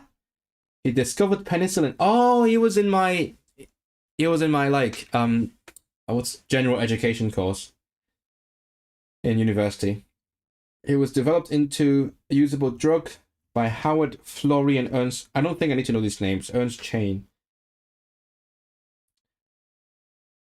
It's fun that like the previous chapter was everything from Henry VIII to the Victorian era, and then like this chapter is just the 2 world wars. The welfare states after 45. Although we won the war, the country was exhausted economically and people wanted change. During the war, there had been significant reforms to the education system and people now look to wider social reforms. They elected a Labour government. Clement Attlee. I also know Clement Attlee from the play Nye, which I love that like the pop culture and like art things teach me things about history. I guess that's also part of the point, right? When you explore the culture more around the country, you actually learn about the history as well while you go. I think I'm doing pretty well in terms of like some general knowledge things. Promise to introduce the welfare state. Outline the beverage. Do I need to know the beverage report? I hope I do. Hey, Anedin Bevan, I was just talking about you. I know this story. That's great. The NHS, which guaranteed a minimum standard of free at the point of use. How would you say that in Welsh? Then an a point o ddefnydd or something. Let's see if the Welsh Wikipedia says anything about it. Gig. I love that the NHS is a gig comedy. It's a gig. It's a good gig. Oh, no history. Oh, that's fine. I want to know how to say free at a point of use. I'll put a question mark here. National system benefits was also introduced to provide social security. Oh, like NAWD. That's why NAWD was in my flashcard. NAWD Cymdeithasol, right? I think. Yep, it is NAWD Cymdeithasol. Yay! Thank you, Rodolfo, for making that flashcard. NAWD is Cymdeithasol.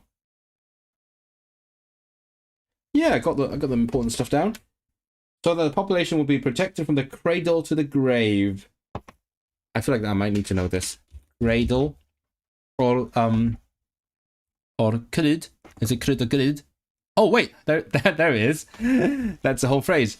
Mae dyn yn dysgu o'r febyd i'r fedd. I'w fedd, o'i febyd i'r fedd. So, o'r kryd i'r bedd. We don't get it. O'r febyd i'w fedd.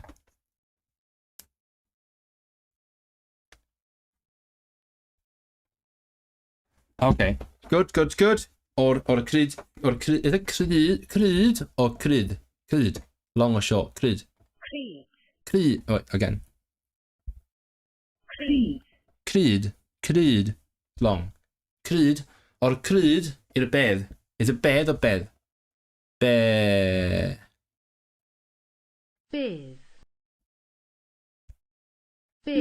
Bedd, or cryd, i'r bedd. The government took into public ownership. Nationalize. Shit. I should actually know how to say nationalize, but I actually don't know. Nationalize. Why is it Z? Cenedlaetholi, gwladoli. I guess either one? Gwladoli. Cenedlaetholi. Cenedlaetholi.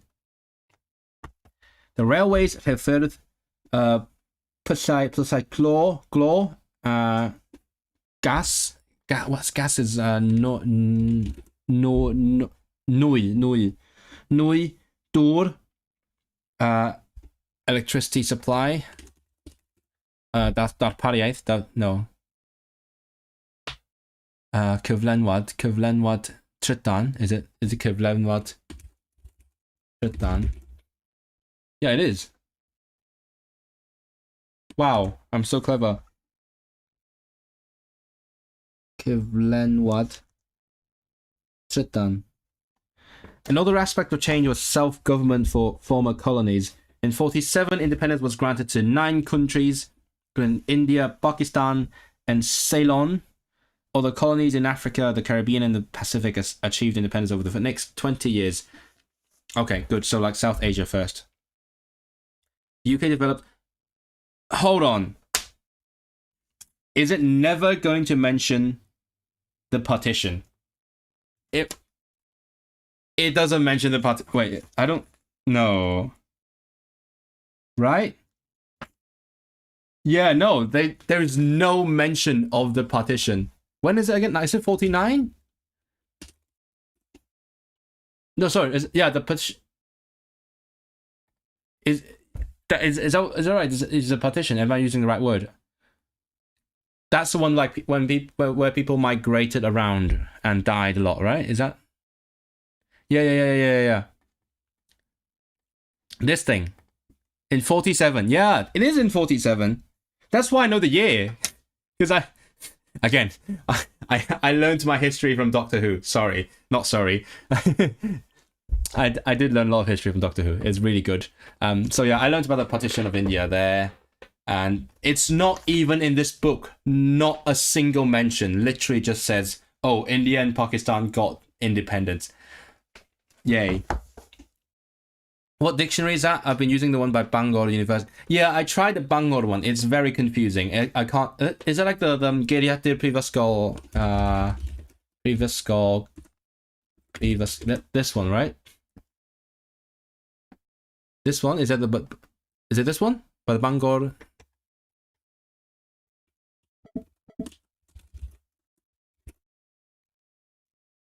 Oh, no, not this one. I don't know which one, but like this is Gweyatir. It's a really good one. I use it all the time. I also frequently use Wiktionary still. Wiktionary is more reliable in terms of like performance. This website is slightly unstable. Sometimes it just won't load, but if you make an account, you need to make an account. Otherwise, it won't show you. Because, for example, if a word has multiple senses, it's not going to tell you what each one means if you don't make an account. But it's free, so it's fine. So there's multiple translations.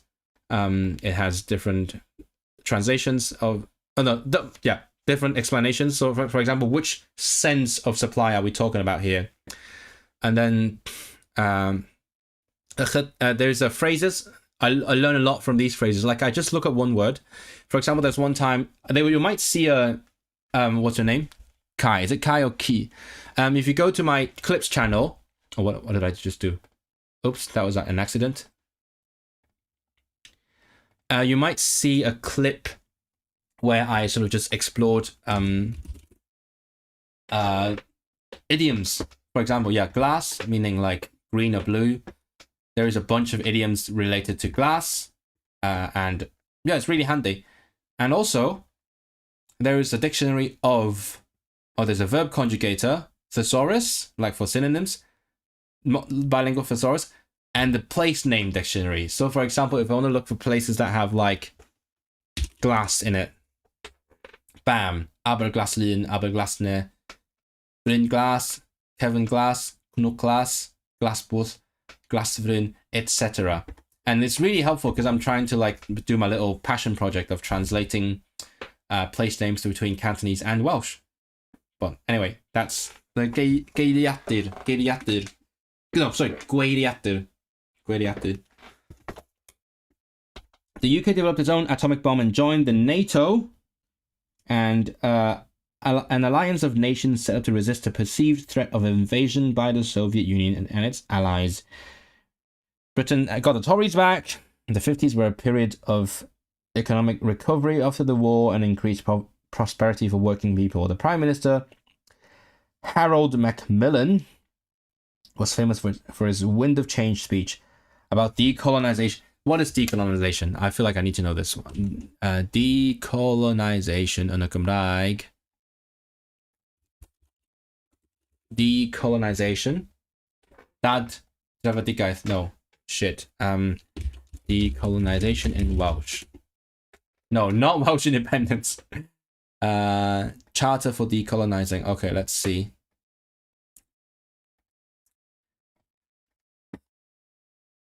Decolonizing. Cymraeg? Where's Cymraeg? Cymraeg? No Cymraeg. God damn it.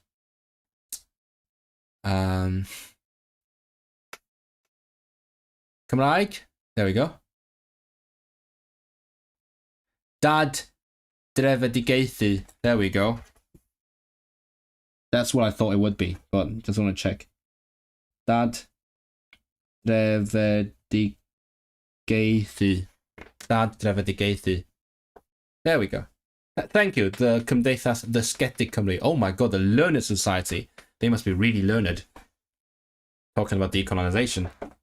Up Geiriaduron. Yeah, I've used that one on my phone as well. I use it generally. The Winds of Change. Gwyntoedd y Newid. Clement Attlee. His father was a solicitor. After studying at Oxford, of course, became a barrister. Oh, a lawyer who became the PM. Cool.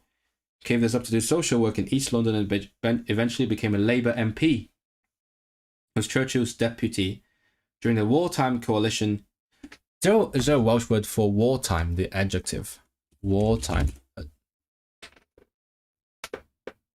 No. Okay. Wartime coalition government and became Prime Minister after the Labour Party won the 45 election. He led for 20 years, undertook the nationalisation of major industries, created the NHS and implemented many of Beveridge's plans for a stronger welfare state. Gwladwriaeth Les. Attlee also introduced measures to improve the conditions of workers. Not very Labour. Beveridge. Who is Beveridge? I want to drink a beverage right now. A British economist and social reformer. How would you say a reformer? Diwygwr. Diwygwr or whatever. A Liberal MP. He was a leader of the Liberals and the House of Lords. Was best known for the social insurance and allied services. Oh, maybe there is a Wikipedia page about that. Let's see. Is there any? No. UK Parliament. Any Cymraeg? No Cymraeg? No. That's fine. I assume there wouldn't be. But if I were to translate, it would be yswiriant cymdeithasol a gwasanaethau cynghreiriol. Social insurance and allied services. The government should find ways of fighting the giant evils of want, disease, ignorance, squalor, and idleness. I don't know how to translate these things. Oh shit. What if they ask me which of the following is not the 5 great evils? That would be crazy. Want, disease, ignorance, squalor, and idleness. Cymraeg. Eisiau clefyd, anwybodaeth, bydreddu, segurdod. Oh yeah, segur. Yeah, it's a crazy thing. So, like, the Latin word for safe was borrowed into Welsh 3 times. Like, one is segur meaning idle, because like when you're sitting idly, you're like secure in your position. And then like sure meaning sure, and also something else. I forgot what that is. Sicker, yeah, sicker meaning safe, and also sure. I think sure is the latest one because it came from English. Sicker came from Latin. Secure came from like old Latin, but longer time ago, I think. But what actually is bydreddu? Squalor. Dirt. Rubbish. What? What does squalor mean? Squalor. Filthiness and degradation. Oh, okay. Right. So eisiau clefyd anwybodaeth bydreddu. Oh yeah, bydreddu. Segurdod.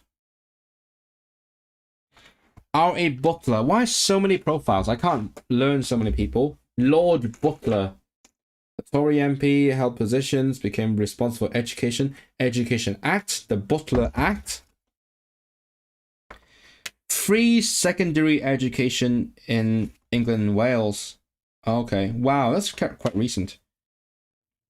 The education system has changed significantly, but the division between primary and secondary schools that are enforced still remains in most areas of Britain. What does that mean? What do you mean division between primary and secondary schools? Chat, what does that mean? The Butler Act introduced division between primary and secondary schools? As in, like, before that it was just school? Is that what it means? So, like, after he introduced it, it became like, you first go to primary school, and then you go to secondary school. Dylan Thomas. Welsh mentioned. Dylan Thomas was a Welsh poet and writer. He often read and performed his work in public, including for the BBEC. His most well-known words include the radio play Under Milk Wood. I should know this, even just because it's Wales, right? Under Milk Wood, first performed after his death, and Do Not Go Gentle Into That Good Night. And fun fact, I went to Penderecki's grave. He was my favorite composer. I finally found the opportunity to visit his grave in Krakow, and yeah, this poem was on there. So it's cool. They go to different schools, not one school throughout. Je vais dormir was a great stream. Oh, thank you. Thanks for joining me, Amr. I hope it has been a great stream for you guys. I don't know, like, chat, do you like this stuff? Like, to watch me struggling through this? Tell me, like, what's your feeling about the stream? Juice. Which he wrote for the dying father. Jesus. What? He died, like, 1 year after his dad? That's really sad. Oh, he died at 39, that's why. There are several memorials to him in his birthplace, Swansea. He's from Swansea? Okay, you know what? I'm gonna go to the Dylan Thomas Centre. This is going in my calendar. Is the Dylan Thomas Centre open this weekend? I'm going there. I I don't remember learning any of this in school. This is the sort of thing they have on citizenship tests. Yes, exactly. I mean, that's sort of why I like doing this on stream, because like anyway, I should say, like, that's kind of the pitch of this series, because like you can see all the bullshit we have to go through to become a citizen. Yay for immigrants. But I bet some people will be like, yeah, you should know that. That's basic. Everyone should know that about our country. I'm just checking when it's open, because I'm in Swansea this weekend. I'm just gonna like reiterate, because I said this earlier. I'm in Swansea this weekend, and I would love to go there. I actually didn't know he was from Swansea until this very moment. What? Why is this? Why is the website dead? That's so stupid. Can't even do a website, right? Dylan Thomas Center, is it open? It is open on Saturday and Sunday. Okay, I'm going. You know what? Putting this on my diary. Dylan Thomas Center. Maybe on Sunday, actually, rather on Sunday. That will be part of my vlog. Yay! Look forward to my vlog. I will try to vlog. I will try to find a way to make it interesting, even though it's probably going to be difficult. But, you know, I don't care. It's a vlog.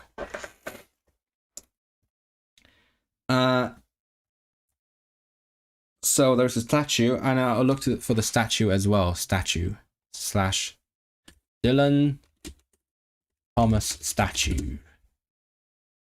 Where is it? Where's the statue? I'll find it. Cool. Migration in post-war Britain. Hey, we're getting close to what we're doing. What I'm doing, migrating. Rebuilding Britain after the World War was a huge task. There were labour shortages, and the government encouraged workers from Ireland and other parts of Europe to come to the UK to help with the reconstruction. In 48, people in the West Indies were also invited to come and work. During the 1950s, there was still a shortage of labour in the UK. Damn, that's a lot of labour. Further immigration was therefore encouraged for economic reasons, and many industries advertised for workers from overseas. For example, centres were set up in the West Indies again. What is the West Indies in Welsh?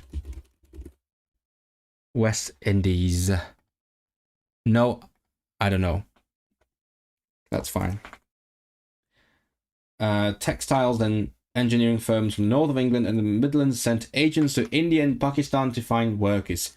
For around 25 years, people from the West Indies, India and Pakistan, and later Bangladesh. What is Bangladesh in Welsh? I should know this. Bangladesh. It is Bangladesh. Okay, fine. Let me look up West Indies if it's in a dictionary. It is not. No idea. Travel to work and settle in Britain. Okay, so basically all people coming in. I'm not well read in terms of poetry. All I know is the actor Michael Sheen loves Dylan Thomas. Were you here earlier when we were talking about Michael Sheen? I know he loves him. I mean, look, it's really popular in Wales, I think, isn't he? And so is Michael Sheen. National treasure. Have you seen his speech? The one that he gave back his, like, what's he call that? The order of whatever for, like, it is amazing. I've watched it like twice. He's such a good speaker. Like, every time he says something, it's with such intention and power. I wasn't. Yeah, well, it's... Yeah, I was talking about, like, seeing his play about the NHS. And then the original guy came up in the book. The decade of 60s. Oh, we're 60s now. The swinging 60s would be crazy if there's a Welsh for that. Oh, did that... That was by accident.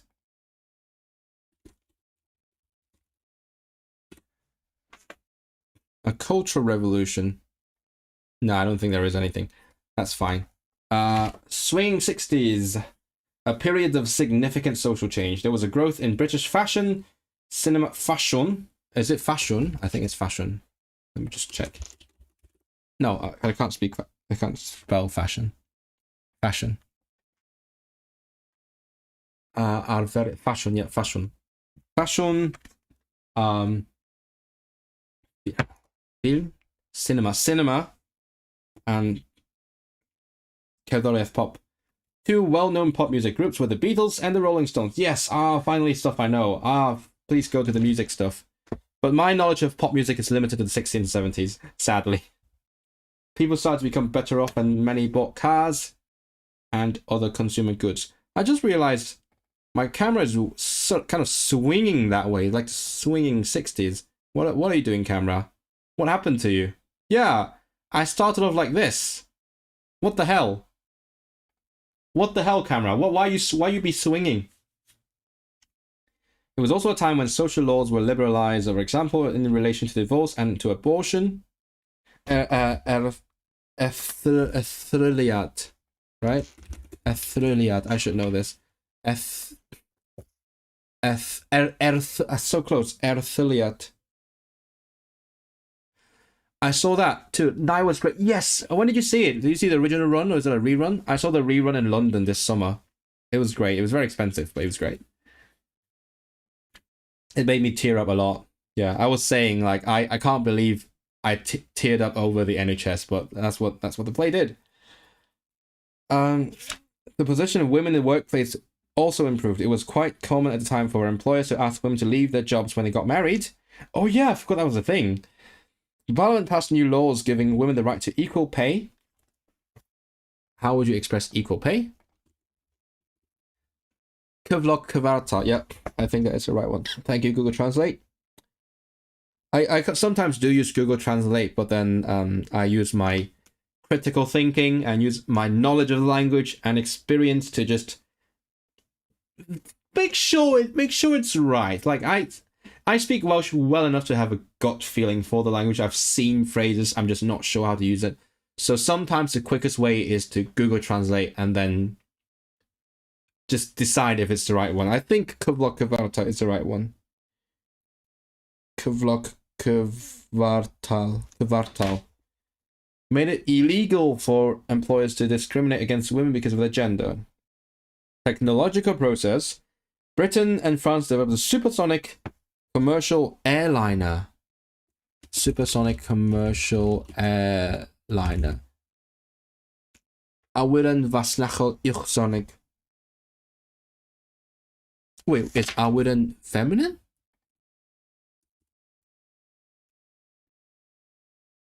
Oh shit, I didn't realize the airplane is feminine. Okay. Airplanes are feminine now, guys. Awyren. I should have known because Awyren, N is always feminine. Fasnachol uwchsonic. The Concorde. I think the Concorde is in the exam. New styles of architecture Pennsylvania, including high-rise buildings and the use of concrete and steel, became common. Concrete, steel. Is it concrete and dyr? Concrete? Dyr. You saw the original run in Cardiff. Yeah, very emotional. Yeah, I would love to see it in Wales, but it's just London is easier to get to. I think it's like 2.5 hours London max, and then to Cardiff. Cardiff is like 4 hours, which is a trip I'm taking tomorrow. 5 hours from home to Sanesi. The number of people migrating from the West Indies again was what is now Bangladesh fell in the late 60s because the government passed new laws to restrict migration. Oh, what? Right. So after the war, you're like, oh, we need all the South Asians to help us rebuild. And then like just 10 years later, they were like, nah, enough. Fuck off now. Immigrants were required to have a strong connection to Britain through birth or ancestry. Even so, during the early 70s, Britain admitted 28,000 people of Indian origin who had been forced to leave Uganda. That's so weirdly specific. Indian origin who had been forced to leave Uganda. Should I know this number? Maybe. Some great British inventions of the 20th century. The television is developed by the Scotsman John Logie Bart. I actually know that. I know this from Doctor Who. I love Doctor Who. It's taught me so much about history. Great. This is just great. First television broadcast. Okay, Radar by Robert Watson Watt. Is it the same Watt that, like, the Watt was named after? Radar. Oh my god, am I gonna be quizzed on this? I don't want to be quizzed on this. It's so much. There's so many inventions. Like, good for you. Love that for you, Britain. But, like, also why are they always Scottish? Sir Bernard Love. Oh my god. I'm sure there's going to be a question about, like, what did John Logie Baird invent? What did Sir Bernard Lovell invent? The radio telescope. It was James. Oh, different Watts. Okay, thank you. Different Watt. I'll just write that. Not. That makes sense. I feel like that the other Watt would be earlier. The radio telescope at Jodrell Bank in Cheshire was for many years the biggest in the world and continues to operate today. That's quite recent. Dude was 100 years old. A Turing machine. Now, I know the Turing machine. Again, Manchester connection. Everything connected to Manchester, I just know a lot more about. I love my city. I do strongly identify with this city, even though, like, I'm only here for a few years. I've only been here for a few years, and I don't really know. Yeah, I do think I know more about Manchester than a lot of, like, people moving here from other parts of the country, because I am interested in history and the development of the city. I watch a lot of Be Here Now. I love trains. So as much as I talk about potentially moving to Wales or somewhere else, I am pretty, like, happy to be a Mancunian. It's a great city, and I like the history as well. Like, at least I know some things about it. That's kind of the point. I know about it through the university. The Turing machine. Okay, now the Turing test has just been thoroughly, so, like, it's just smashed now. Even though I think sometimes we can still Turing test, like, the LLMs. Like, there are ways you can tell. I think that Evan Edinger video is basically a modern Turing test teaching you how to tell something's written by ChatGPT. John McLeod, again, Scottish. Why are they all Scottish? Discovered insulin. I'm never going to remember these things, guys. I don't think that point's just gone. McLeod, insulin. The not James Watt guy, radar, Lovell, telescope, John Logie Baird, television, the DNA module, Francis Crick. I think I've seen Crick. It might be in the exam. Did I just get a paper cut? I hope I did not just get a paper cut. Francis Crick.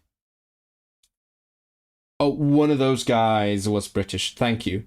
The jet engine. Frank Whittle. I'm never going to remember these things. Christopher Cockerell. The hovercraft. Oh, my hovercraft is full of eels. And not cockroaches. That's a good mnemonic. The Concorde. The Harrier jump jet. An aircraft capable of taking off vertically. What is this thing even? I don't even care anymore. James Goodfellow invented the cash dispensing ATM. Oh, he sounds like a good fellow for making the ATM. The Barclays in Enfield, North London. Maybe I remember Goodfellow, because that sounds like a good fellow. The IVF therapy. Pioneered in Britain. The first test tube baby was born in Oldham. Oh, wow. Again, Greater Manchester. The first test tube baby was in Oldham. And then what is this? Cloning. Oh, well, that was also British. Of course, it's freaking British. Dolly the sheep. I do know Dolly the sheep. Mansfield invented the MRI. I'm so tired of this. Well, I do know this. This is literally in the test because I've asked people this question. Tim Berners-Lee. That's the one I must remember. The other ones I'm not sure, but Tim Berners-Lee, I will always remember. He invented the Aware vid eyang, a World Wide Web. On Christmas. Okay, cool. We're almost there, guys. Chat, if you're still here, we're gonna finish. There's like 4 more pages, and we're gonna finish the history part. And next time we can finally do something that's not history. Problems in the economy in the 70s. The economic boom came to an end. Price of goods and raw materials began to rise sharply, and the exchange rate between the pound and other currencies was unstable. Exchange rate is, I recently studied, cyfradd, cyfnewid. I know this word in Welsh. Exchange rate became unstable. Actually, what is unstable? I know stable is disiclo. Unstable is ansefydlog.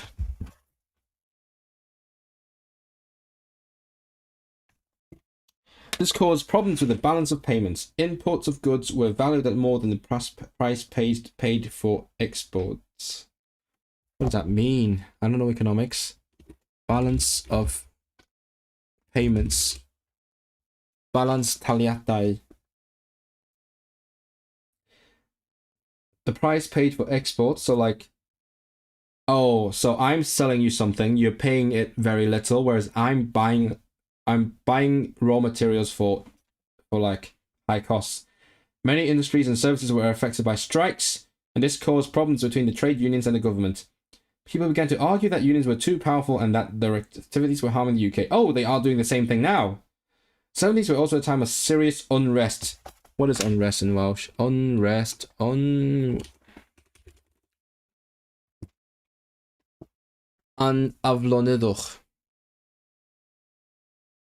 Anfodlonrwydd, aniddigrwydd, cyffro.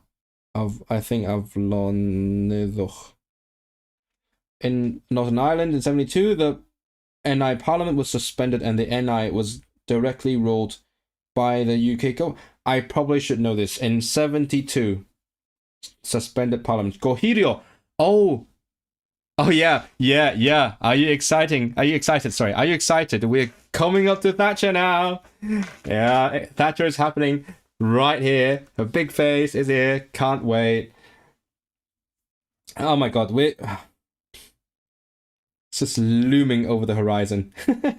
Yeah, Kazuhiro. I do know the word for suspended. Kazuhiroid Senedd Iwerth Gogledd Iwerth. Some 3,000 people lost their lives in the decades. What the fuck? That's a lot of people. They died in the violence in Northern Ireland? That is really bad. I didn't know that. Wow, that's a lot of deaths. Mary Peters. Oh, more Mancunians. Mary Peters moved to Northern Ireland as a child. She was a talented athlete who won an Olympic gold. Oh, that's going to be in the test, isn't it? Fuck.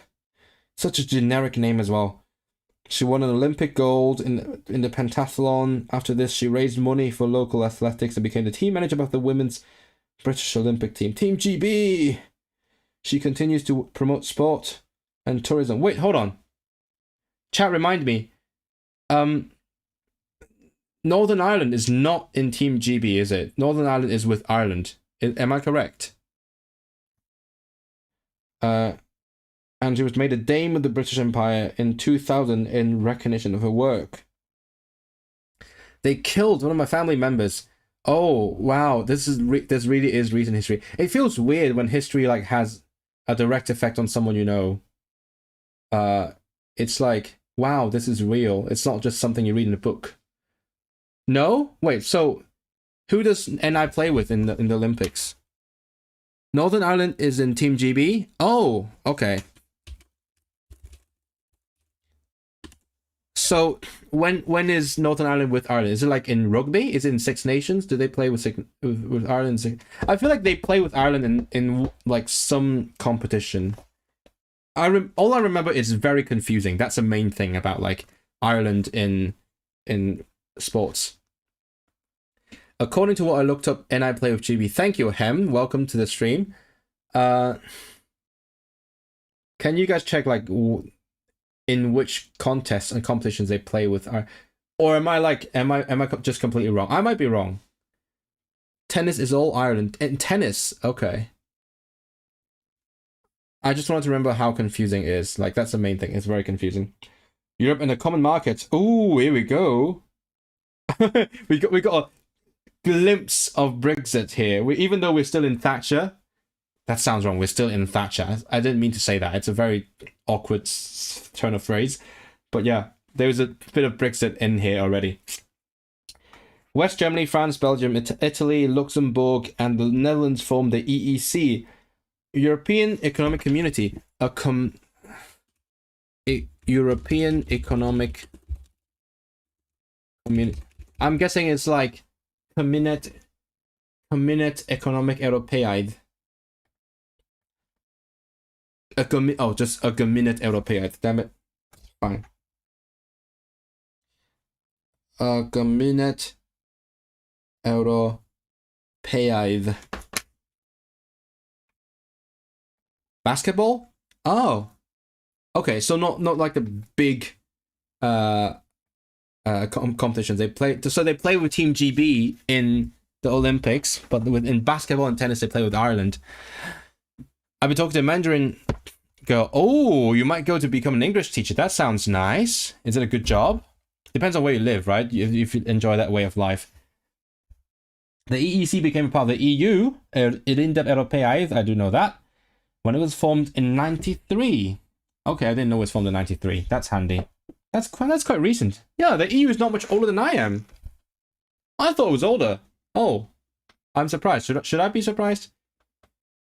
The EU was a full member, but didn't use the euro currency. Yeah, that's the exception we got back then. Now that we left, if we join again, we have to use a euro, I think. That's the privilege you lose.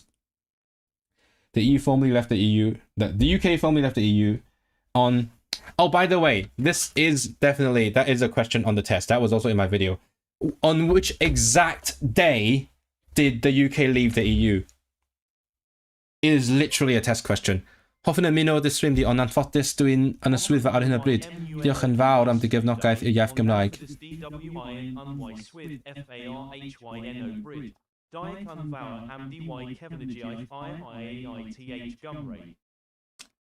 I always forget to let it play because it's so funny it trying to pronounce Welsh. Ond diolch yn fawr am y gefnogaeth hefyd.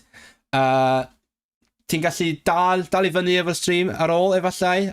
Dwi'n gobeithio bod chdi'n mwynhau'r swydd heddiw. Ia, achos da chi yn y bore, Rhun.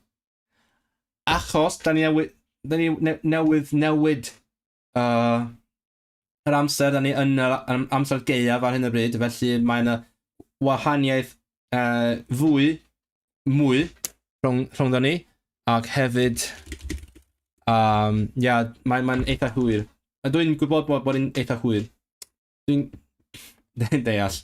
The auto voice, Cymraeg TTS. You know what, chat, if you want to hear more of that voice, I promise, I'll remember to not talk over it next time. I'll let it play because it's so funny. So, if you want to hear it more, you know what to do. Put some more Welsh and hear it and try to pronounce it. It's so funny. Needs a Cymraeg. I don't think that's going to happen. But what can I say? Yeah. I'll give you a like as well. Diolch am y gefnogaeth. I forgot the people like in Oceania. There's so far ahead of us in terms of time. Conservative government. Oh, and also like if I don't know. Oh, I think RTNZ is gone. But anyway, if someone sees this, watch out. Welsh speakers especially, watch out for my appearance tomorrow on Nesbydorec and on Friday. I'm so excited. I'm so nervous, but also so excited. I'm gonna be on TV. I'm gonna be on TV, guys. How am I supposed to know, mate? Like I wouldn't live there.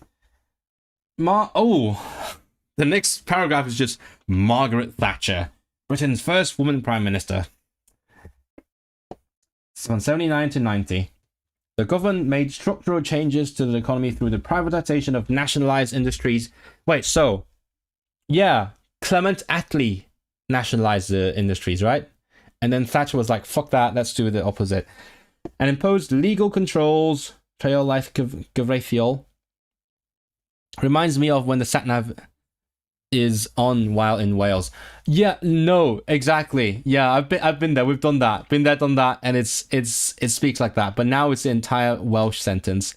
That's why I love it so much. I like it when it happens, especially when RTNZ does it.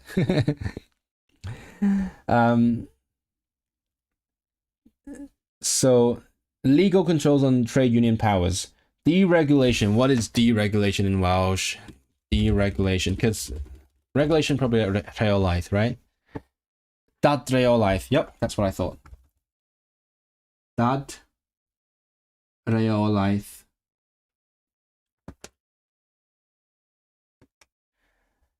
So a great increase in the role of the City of London as an international centre for investment. Bydsoddiaeth,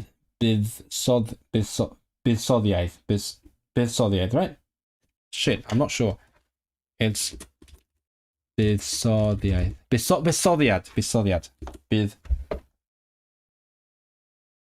Bydsoddiad.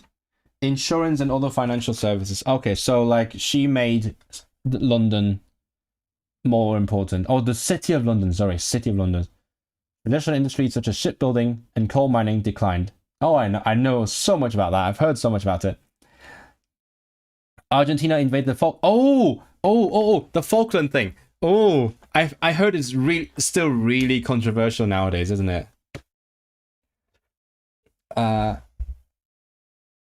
So let's see what the book says. In 1982, Argentina invaded the Falkland Islands, a British overseas territory in the South Atlantic. A naval task force was sent from the UK and military action led to the recovery of the islands. Oh, the recovery. It's ours. We gotta get it back. So what is Ynysoedd Falkland? Ynysoedd Falklands. Ynysoedd. I actually don't remember what the Argentinians say about it, but I remember it's very controversial. Is that correct, chat?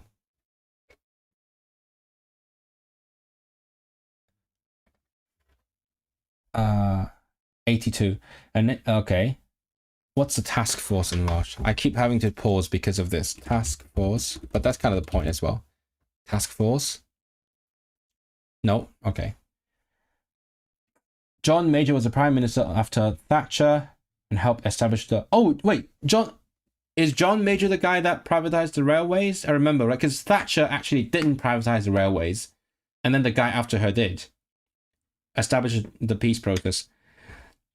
Okay, let's see. Daughter of a grocer, trained as a chemist and lawyer, and elected as a Tory cabinet minister, Secretary of State of Education and Science, leader of the Conservative Party, became leader of opposition, and then she won, and then she became the longest serving prime minister of the... Really? Oh, I didn't realize that. Oh, but Churchill was like, he had like two not cadences, terms. Churchill did 2 terms. So she was there 11 years? No. Yeah, 11 years. What are you saying? What I was talking about. During her premiership, there was a number of important economic reforms within the UK. She worked closely with Ronald Reagan. Oh. And was one of the first Western leaders to recognize and welcome the changes in the leadership of the Soviet Union, which led to the end of the Cold War. Wow, such great achievements. Roald Dahl, we're back to Wales. This time with more racism. Roald Dahl was born in Wales to Norwegian... Oh, I didn't know that. To Norwegian parents. He served in the Iorwerth Brenhinol. During the Second World War, it was during the 40s that he began to publish books and short stories. He's most known for children's books, Charlie Chocolate Factory, George's Marvelous Medicine. Yeah. Okay, and then back to late Tony Blair. Oh, this is actually really recent now because it's the kind of stuff that we talk about all the time. So I feel like I can skip ahead because I know stuff about Tony Blair. Even though I wasn't here, obviously, but people talk about it. Devolution, Welsh Assembly, which is now called the Senate. What is actually the Welsh Assembly in Welsh? Oh, a Cynulliad. Cynulliad Cymru. Is that the name? Cynulliad Cenedlaethol. National Assembly. Cynulliad Cenedlaethol Cymru. They made it CCC. Cynulliad Cenedlaethol Cymru. Senedd. The Scottish Parliament can legislate. The Assembly was given fewer powers but considerable control over public services. Do I need to know the details? In Northern Ireland, the Blair government was able to build on the peace process. Well, how do you say peace process in Welsh? Peace process. Heddwch. Peace. Process. Oh, this process heddwch. Resulting Good Friday Agreement. Good Friday is Dydd Gwener y Groglith. I do know that, but I don't know what the Good Friday Agreement is. Good Friday Agreement. Is it the same name? No, it's in Welsh. It's called the Belfast Agreement, or you can call it the Cytundeb Dydd Gwener y Groglith, or Cytundeb Stormont. I'll put both down. Cytundeb Belfast or Dydd Gwener. That's so long in Welsh though. Like in English it's just Good Friday, but in Welsh you gotta say Dydd Gwener y Groglith. Cytundeb Dydd Gwener y Groglith. The a subject that seems to be brought up every few years during Argentinian elections. Really? Oh, I didn't realize that. The current guy is a fan of Thatcher. Oh, the Millet, is that the guy? The Pig-shagger comes up. Which Pig-shagger? Yeah. The mouth, like the mouth thing. Yeah. I can't forget the joke that John Oliver did on that. How did he say? I think he said something like, "Oh, and the whole pig shagging thing was in his like memoir, or someone else's memoir, and he would have gotten away with it if someone hadn't squealed. Not the pig, of course. It was dead, and his mouth was full. That was like one of my favorite John Oliver jokes of all time. It was so good, like a 1-2 punch, a whole combo of jokes, and also very very shit. What's the word? Crude. Amazing. Should be part of the citizenship test. Oh, you mean that the pig shacking thing? Imagine.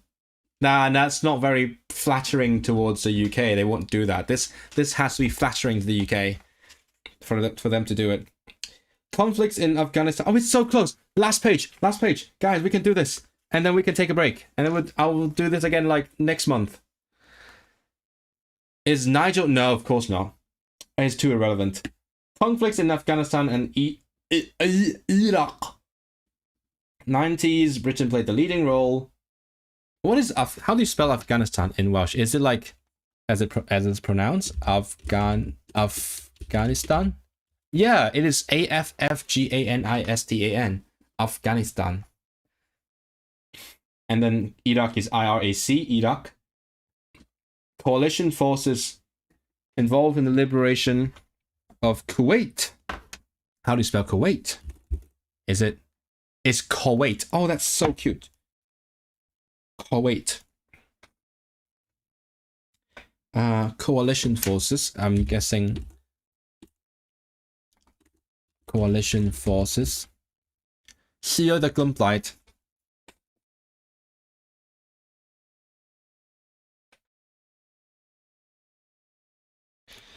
Following the Iraqi invasion in 19... Oh, I don't know the details of the war. Dang it. Chat, you gotta educate me. What happened? What precisely happened?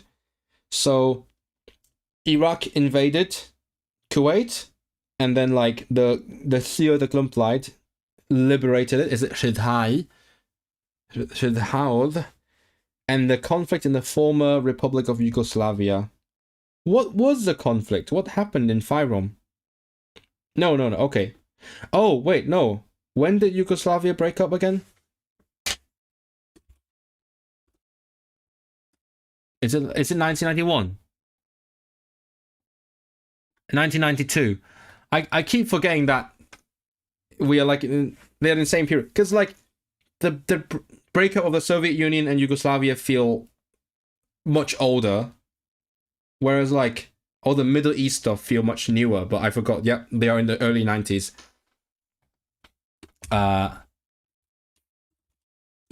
It's weird for some reason. Like, I guess because I'm in Europe, so like the European conflicts feel like ancient history. You know what I'm saying? Yugoslavia is spelled as it's pronounced. 1992. Thank you. I will put this down. And it's spelled IU.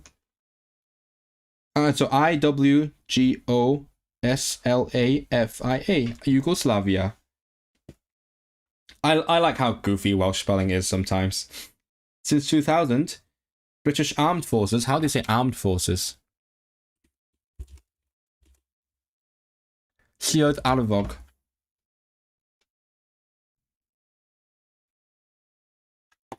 Have been engaged in a global fight against international terrorism.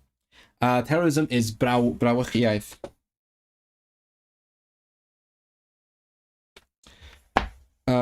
Against the proliferation of weapons of mass destruction. Arfau Dirstertorfol or Arfau Eang Ddistru. I studied so hard. Amilhai.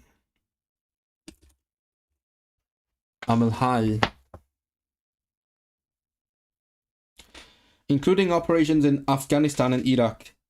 British combat troops left Iraq in 2009.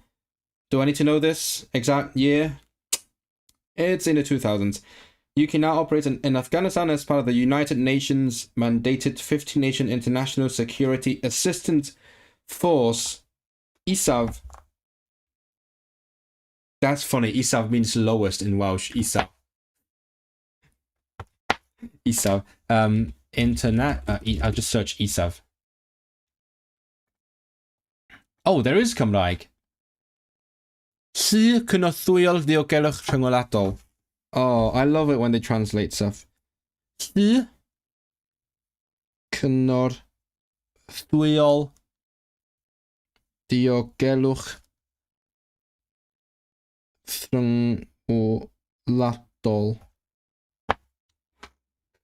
Wait, United Nations cenhedloedd unedig. I should know this. Cenhedloedd unedig. I actually feel like I'm in school right now. Whoa, people are tuning in. What the hell? Hi guys. I'm just finishing this history part. The ISAF, the Llu Cynorthwyol Diogelwch Rhyngwladol Coalition, and the invitation of the Afghan government. Oh, okay. ISAF is working to ensure that the Afghan territory, Tiriogaeth, can never again be used as a state safe haven for international terrorism, where groups such as Al-Qaeda could plan attacks on the international community. As part of this, ISAF is building up the Afghan National Security Forces and is helping to create. I'm guessing like that would be Lludd Diogelwch Cenedlaethol of Afghanistan or something, right? To create a secure environment in which governance and development, governance, rheolaeth, is it just governance? Llywodraethu datblygiad can be extended. Go Amestin. International forces are gradually handing over responsibility for security to the Afghans, which, hold on, when 2025 version, and it says Afghans will have full security responsibility in all provinces by the end of 2014. Future tense. Outdated by like 11 years at least. What's province in Welsh? Talaith. Okay. And then we all know what happened afterwards. Oh well. That is not in the book. It doesn't tell you what happened to Afghanistan afterwards. Just said we're gonna let the Afghans deal with it. In May 2010, for the first time in UK since February 1974, no political party. Oh, I know what this is. Oh, it's a Cumblight. Llywodraeth Cumblight. First time since. Wait, what happened in 74? 1974 election. No political party won overall majority. I know. What is actually general election? Etholiad Cyffredinol, I think. Yeah, Cyffredinol. Etholiad. I actually should know this. Etholiad Cyffredinol. General election. What happened in 1974? Oh, wow. What the hell? I didn't know this. So, 43% Labour, 46% Tory, and then, so nothing over 50%. So what happened afterwards? Chat, what happened after this election? Did they do a coalition, or was it like minority government? Hung Parliament. Heath sought a coalition with the Liberals, but the two parties failed to come to an agreement, so became... Oh, okay, so minority government. And then... Wait, what? Oh, what? They did another election right away? That's crazy. That's just... It's like playing game. Okay. So... Hung Parliament, minority government, and let's do it again in the same year. Meanwhile, in 2010, Cameron did the thing. Became Prime Minister. When did the Liberals become Lib Dem again? Oh, I don't remember. Tories won the majority in 2015. That's the that's the Black Widow effect, I think, right? I recently heard about it on TLDR News. Because they formed a coalition, and then everything bad was blamed on the Lib Dems, everything good was led to praise for the Tories, and then Lib Dems basically got fucked up in the next election. Like, they got subsumed by the Tories. And then we know this is not even history anymore. This is just like, that was in my lifetime. I was in Europe when Brexit happened. I was in Sweden, granted. The Tory government called a referendum, and then bam, 23rd of June, and then it won, and then it continued, and then we got May, we got Johnson, and then he got Brexit done. And most importantly, you need to know the date. That is literally in the test. 31st of January. So last day of January. I think, hold on. Is it like on the eve as a third Brexit? What time? I think that was the exact time. It was like 11 o'clock. Yeah, I remember exactly. So I was right. So it was 11 o'clock on the 31st. So like in Central European time, it's the 1st of February. Right? Yeah, 1st of February, the UK left the European Union. And this question, in my video, if you remember, it tricked people as well, because this is the start of the transition period. So like, it actually left the Union the next year in 2021, but formally we left in 2020. So this is a trick question. Nasty flashbacks. I know, it's not even history anymore. It's just flashbacks. I was here when we did Brexit. Like, I mean, I was here basically for most of the Brexit bullshit. I wasn't here for the vote. I was in Sweden, but throughout the bullshit negotiations, like the million different prime ministers, I was here, and it's weird. Like, it's part of history now.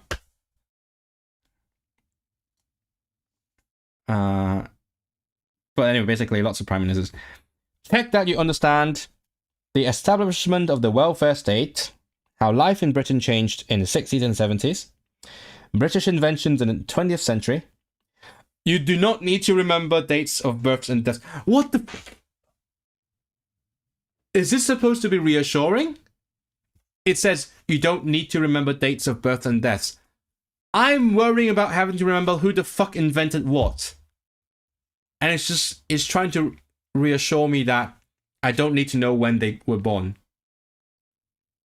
So that's implying I need to know what the fuck they invented. No. What? I don't want to do this, chat. I can't. There's like 20 different inventions. There's like at least 20 names here. 1, 2, 3, 4, 5, 6, 7, 8, 9, 10, 11, 12, 13, 14, 15. Oh, 15, not 20. Oh. And then event scene 1979. Yep. Just a modern history. Anyway, chat, we did it. We did it, chat. We'd finished the history part. It's now a modern... Thanks to all this history bullshit, we're now in a modern, thriving society. Thriving so hard. We've got nothing but problems. Which is good, because we get something to moan about. Let's see what I missed in chat. And I might go get my fried whatever. I've got a chippy. I really want a chippy after I mentioned it. It might be closed. Let me check if it's closed. Slovenia left in 91. Half of Bosnia was Serb and they didn't want to be ruled by Bosniaks, so they broke off. Oh, I'm sure it's complex. It was the Balkans. The Balkans are always complex. I do know that. Hold on. I'm checking if the chippy is still open. Closes past. Okay, the shawarma place is... Ah, there's still shawarma. I can get shawarma. Should I get shawarma? I might get shawarma. Kind of feel like it. I don't like fried chicken. I only crave fried chicken when I'm really drunk, which actually does happen. My partner is Slovenian. Her dad got conscripted during that period. Luckily, no deaths. Yeah, again, feels weird to hear about recent history. Like, I mean, the last part was actually things that happened in my lifetime. In my time here as an immigrant, and so that feels weird in one way, that it's in the history book now, but also the fact that it happened before my lifetime, but you know someone that was directly affected by it. It feels weird in a different way. Like, I know this is stupid, but like, history is supposed to be like ancient. It doesn't. I know it affects us, but like, it rarely feels so like close to us. You know what I'm saying? But then again, I'm big on Hong Kong history as well, so what can I say? You saying Esav gives me flashbacks to driving through random Welsh villages, and one of them was... Yeah. So Esav is the lowest. East is lower. So Prentre Esav is just like the lowest village. I'm just brandishing around now. Brandishing this around. Yeah. I haven't been to any place called Esav, but I'm not surprised it is a thing. June 3rd... What? No, June... Well, no, 2023, right? Yeah, no. The vote was 23rd of June. You can't trick me. Good times during Brexit. How long to the test? Good question. I said earlier, I'm a bit of a pickle right now, because what happened was, around a year ago, end of 24, I tried to look into how to apply for the test in Welsh. So I went to the form, and I was surprised to see that in the booking system, there is an option for ticking you want to do it in Welsh. So I did it. I pressed next. And then what happened was it sent out the request. I was like, what? I thought it's not submit yet. That's not a submit button. It's a next. But anyway, so what happened was they got the request. They said, okay, if we have to do that, if you want to do this, we're going to need 12 weeks to prepare and whatsoever. And I was like, I didn't actually mean to send a request. I was going to do that like a year from now. And then I asked for like the details, when and where I can do it. Like, can I do it in Liverpool potentially? And then in August they said, no, you gotta go to Cardiff to do it. I'm like, I'm fine, but I'm planning to do it in early January. Because for normal tests in English, you can book it basically right away. Like, just tell them I'm going to do it like in a couple of weeks or next week, or I don't know, haven't done it. And then you book it and then you pay for it and then you go do it. But for the Welsh one, because they need that time to prepare for it, I was like, okay, I'm going to tell them like around 3 months, 12 weeks before I actually planned to do it, which is I was planning to do it in like January. So I replied to them in early October, and they haven't gotten back to me since. And then I sent another email saying, oh, hey, did you get my last email? Should I start a new request? No response. So what I just did, I think yesterday, was send a completely new request saying, I want to do the test in Welsh. And I added like the caveat, I know you need 12 weeks. I'm planning to do it in early 26. So that's why I'm telling you now. So you don't have to explain it to me once more. Just get on with it. That's the whole story. So to answer your question, Kai, I don't know. My plan is to do it around early 26 before spring, but my deadline is April, the 20th of April, because that's when I have to. That's when my visa runs out, and I have to like do the indefinite leave to remain. I'm sure you all know that very well by now. Like everyone's talking about indefinite leave to remain. Not in a good way, but so yeah, and also I have to account for the possibility that I might fail it, even though I think with how much time I'm putting into this, I don't think I will, but who knows? I might fail it. So if I fail it, I might want to do again. That would be bad. So I do want to do it in January so that I have like enough time to do it again.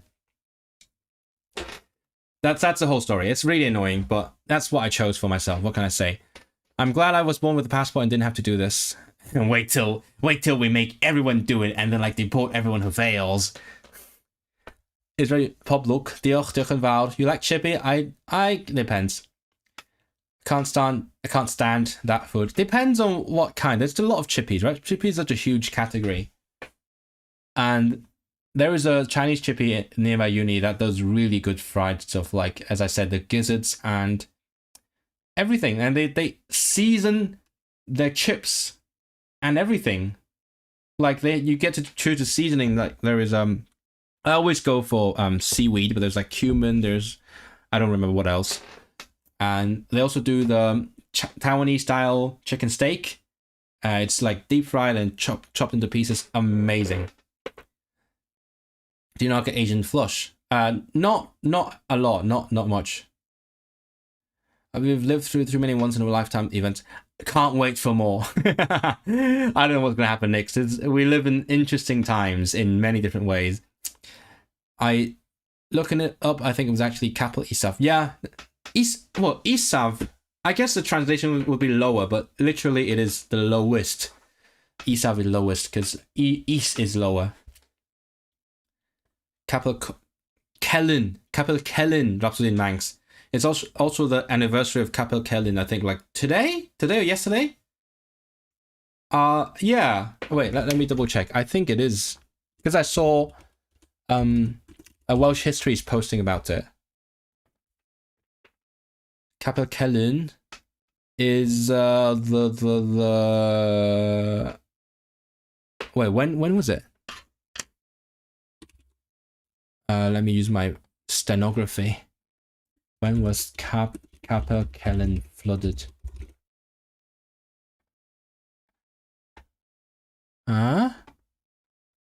It only says the year. I know the year. Is it like a slow process? Is that why?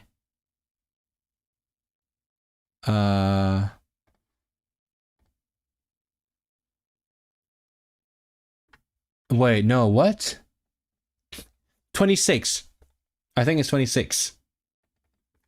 Yeah. 26th of October, apparently. 60 years ago. Oh, yeah, it is. It was 65. Yeah, I know the year. So, yeah. So, it was the 60th anniversary of the drowning of Kapel Kellen, like a few days back. Apparently, there's a Kapel Kellen train station. Oh, there was, anyway. Oh, wow. Look at this. There was a train station. What happened to it? What did it was it like closed in 61? Okay. Closure. Is it inside the lake now? There is little evidence of the halt. Oh, okay, right. The platform no longer existed but one concrete lamp holder was still in place, and the waiting shelter has been moved into a nearby farm. It was in use as a small storage shed. That's kind of sad, but I guess that's how it is. The track bed is detectable both on satellite imagery and on the ground, including when it appears when the waters of Llyn Celyn fall in prolonged dry weather. So it is under the lake. That's amazing in a bad way. It's amazing in a bad way. So the station is in the lake. The track bed is in the lake. Wow. The side of the hut was nearly covered by the reservoir. Building the reservoir was very controversial at the time and remains as simple in some minds. Yes, indeed it does. Well done. Word from Wales. Hello, Word from Wales. I live in Wales and we have some of the best countryside and beaches. I would love to visit. It's just I need to find a time and then to like get someone to drive me. My bestie just got her Trwydded Yrru. We actually compared our driving license yesterday, and then she was like, "What? Yours doesn't say Trwydded Yrru?" I'm like, "Of course not. Mine's from England." And she said, "Oh no, I thought all of England and Wales had like driving license Trwydded Yrru on their driving licenses." I'm like, "What the hell? I wish, but no. Mine just says in English." But yeah, so maybe we'll go on a road trip at some point. Hopefully, doing Coutinho. Indefinite leave to leave. You have leave to leave. You can leave. You can leave.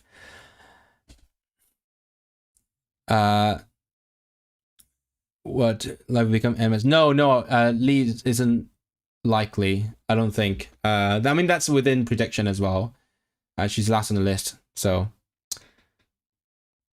I hope Wales gets independence before Farage gets near power. It's kind. It's very no. 2029 is very near. Like Scotland hasn't done it yet. Wales is not going to do it before that. Before then, it's a long way. It's imagine like if Keir Starmer's not going to let them have a referendum. Imagine Nigel Farage being asked to give them an independence referendum. Imagine like no. What do you mean? we're going to actually undevolve you. And like we actually reconquer the country again.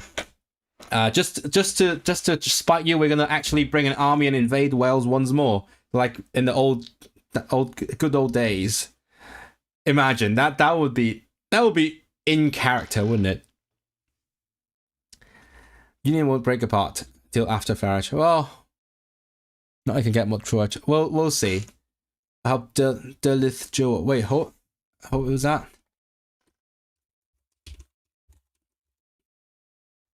Who? I don't know this person. Oh wait, I've seen her. Oh, I've seen her in like videos and things. Delith Joe, born in Caerphilly. I don't know her very well though. I'm not like I know Sheen very well. But fun fact about Sheen ap Iorwerth. I just read his Wikipedia like the other day. So ap Iorwerth is indeed like again. Hold on, let me just double check. Because I think he has another... Yeah. Just checking. Yes, so yeah, fun fact about Sheen ap Iorwerth, because I just read his Wikipedia the other day, and I'm reading it again right now. Apparently, he made a point to Welshify his name, because originally, he had like a patronymic, that's the word, a patronymic, and a surname, family name. The patronymic, and if you don't know, patronymic is like son of someone, right? And first of all, he dropped the family name, Jones, and then he Welshified the patronymic because his dad was actually Edward, and he changed it from Edward to Iorwerth, which is like the Welsh equivalent, just so it's more Welsh. It is, wow, it's amazing. I like how people change their names to make a point. Like, I mean, I have made a point with changing my name, so what can I say? It's like how Zach Polanski changed both of his names, right? And also kind of crazy. His entire name was just completely different. Not that it's a good or bad thing, it's just cool. Lake Vyrnwy. What's Lake Vyrnwy? What's that? Lake Vyrnwy. In Powys. Another reservoir. Wait, what the hell? Wait. Another village was submerged? Why was it not a big deal back then? Why, like... Let's not talk about now, but like, back then... Because Kamil Kajmowski was a big deal. But why is Sanudin not a big deal? Oh, because it moved to a nearby place. Possibly because like Kamil Kajmowski was a monolingual Welsh village as well, right? That was a big part of the controversy. It's like protecting the culture, and like England was literally drowning the culture. I think that was the main thing. You did go to Wales recently. Where are you based, Hem? Are you based in the UK? Third on the list. Yeah, third on the Plaid company list. So, yeah, so they would like give like, oh, seat to this party, seat to that party. It's fun. Have you seen the news about Rachel Reeves? What? She hasn't been done. What? What's happening now? I can't be asked anymore with Labour. There's so much going on. If Plaid wins the Senate, things could change politically. Maybe someone would think saving the union from a breakup will help him. Yeah, that would be pretty strong, like, pressure on Sama, wouldn't it? Because right now Sama's basically acting on just whoever scares him the most. Like, who scares me most? I'm gonna do what they want. So maybe if Plaid win, and then they can like scare Starmer a little bit. I mean, Greens are definitely scaring him a little bit now, so we'll see. All the two green-coloured parties. Another one referred to the ethics advisor. They have to go in with the Labour or the Tories. I don't know. We'll see. I mean, they have proportional in the Senate now, so it's definitely not going to be a majority. But never say never, because SNP was also not supposed to get a majority, but they got a majority despite the proportional representation system, which is meant to stop anyone from getting a majority. So, but Scotland's really, I mean, they're really in on it, but let's see what happens in the Senedd. They are, presumably, with the new system, they might be the biggest party and then have to, like, form a coalition with Labour, I'm assuming, which would be I mean, coalitions, it's kind of the default outcome of proportional systems, which is a good system. It's complicated, is messy, but it's democratic. So shouldn't be surprised if they do a coalition. But what Lee said to me was, because back then, just a year or two ago, they were prepping for the election already. They started campaigning really early. They had all the candidates ready, whereas like none of the other parties had any candidates. They were like, we have tons of time, but Plaid were like, nah, we gotta get all the candidates in now. We're gonna start campaigning early to make sure. And then Lee told me, like, they originally were like predicting a coalition under Labour, but because of how things were going with the Labour government now, they're actually predicting to become the largest party. Well, not necessarily, but like there's a good chance. So it's crazy. It's kind of like things are changing so quickly just within the past year. Reform have yet to say that. Well, that's what I keep saying. Like, it is vibe-based politics. That's my phrase. You can feel free to use it if you credit me. It's vibe-based politics now. It's not about plans or ability to govern or even any sort of manifesto. It's just vibes. And if you like the Reform vibes, you vote them, regardless of how shit they are or how much they hate you or anything. There is already an agreement between Plaid and Labour in Wales. Is that a thing? I didn't realize that. What agreement is that? They have policies. Their policies are vibes. they are like goals. Anyway, so it has been exactly 4 hours, which is kind of crazy. I think I will go and get my shawarma now. So it's been lovely. I don't mind streaming for a long time, as long as I'm having fun, which I'm right now with you guys. I mean, I don't not like to talk politics. It's just I don't want to make it the whole thing, right? I do want to do things that are relevant to my channel for the most part, which I have done. I have reached my goal. That shows you when you have measurable realistic goals, you can do it. Smart goals.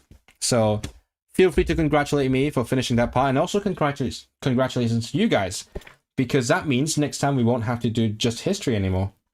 We can talk about the amazing British traditions, such as the Sunday roast and Diwali. Oh, happy Diwali, guys. What else? Yeah, the British cuisine. Vibes has the lowest barrier to entry. Yeah, that's why. But somehow, I think social media has a lot to blame for that. Like for the entire political landscape just shifting towards vibes.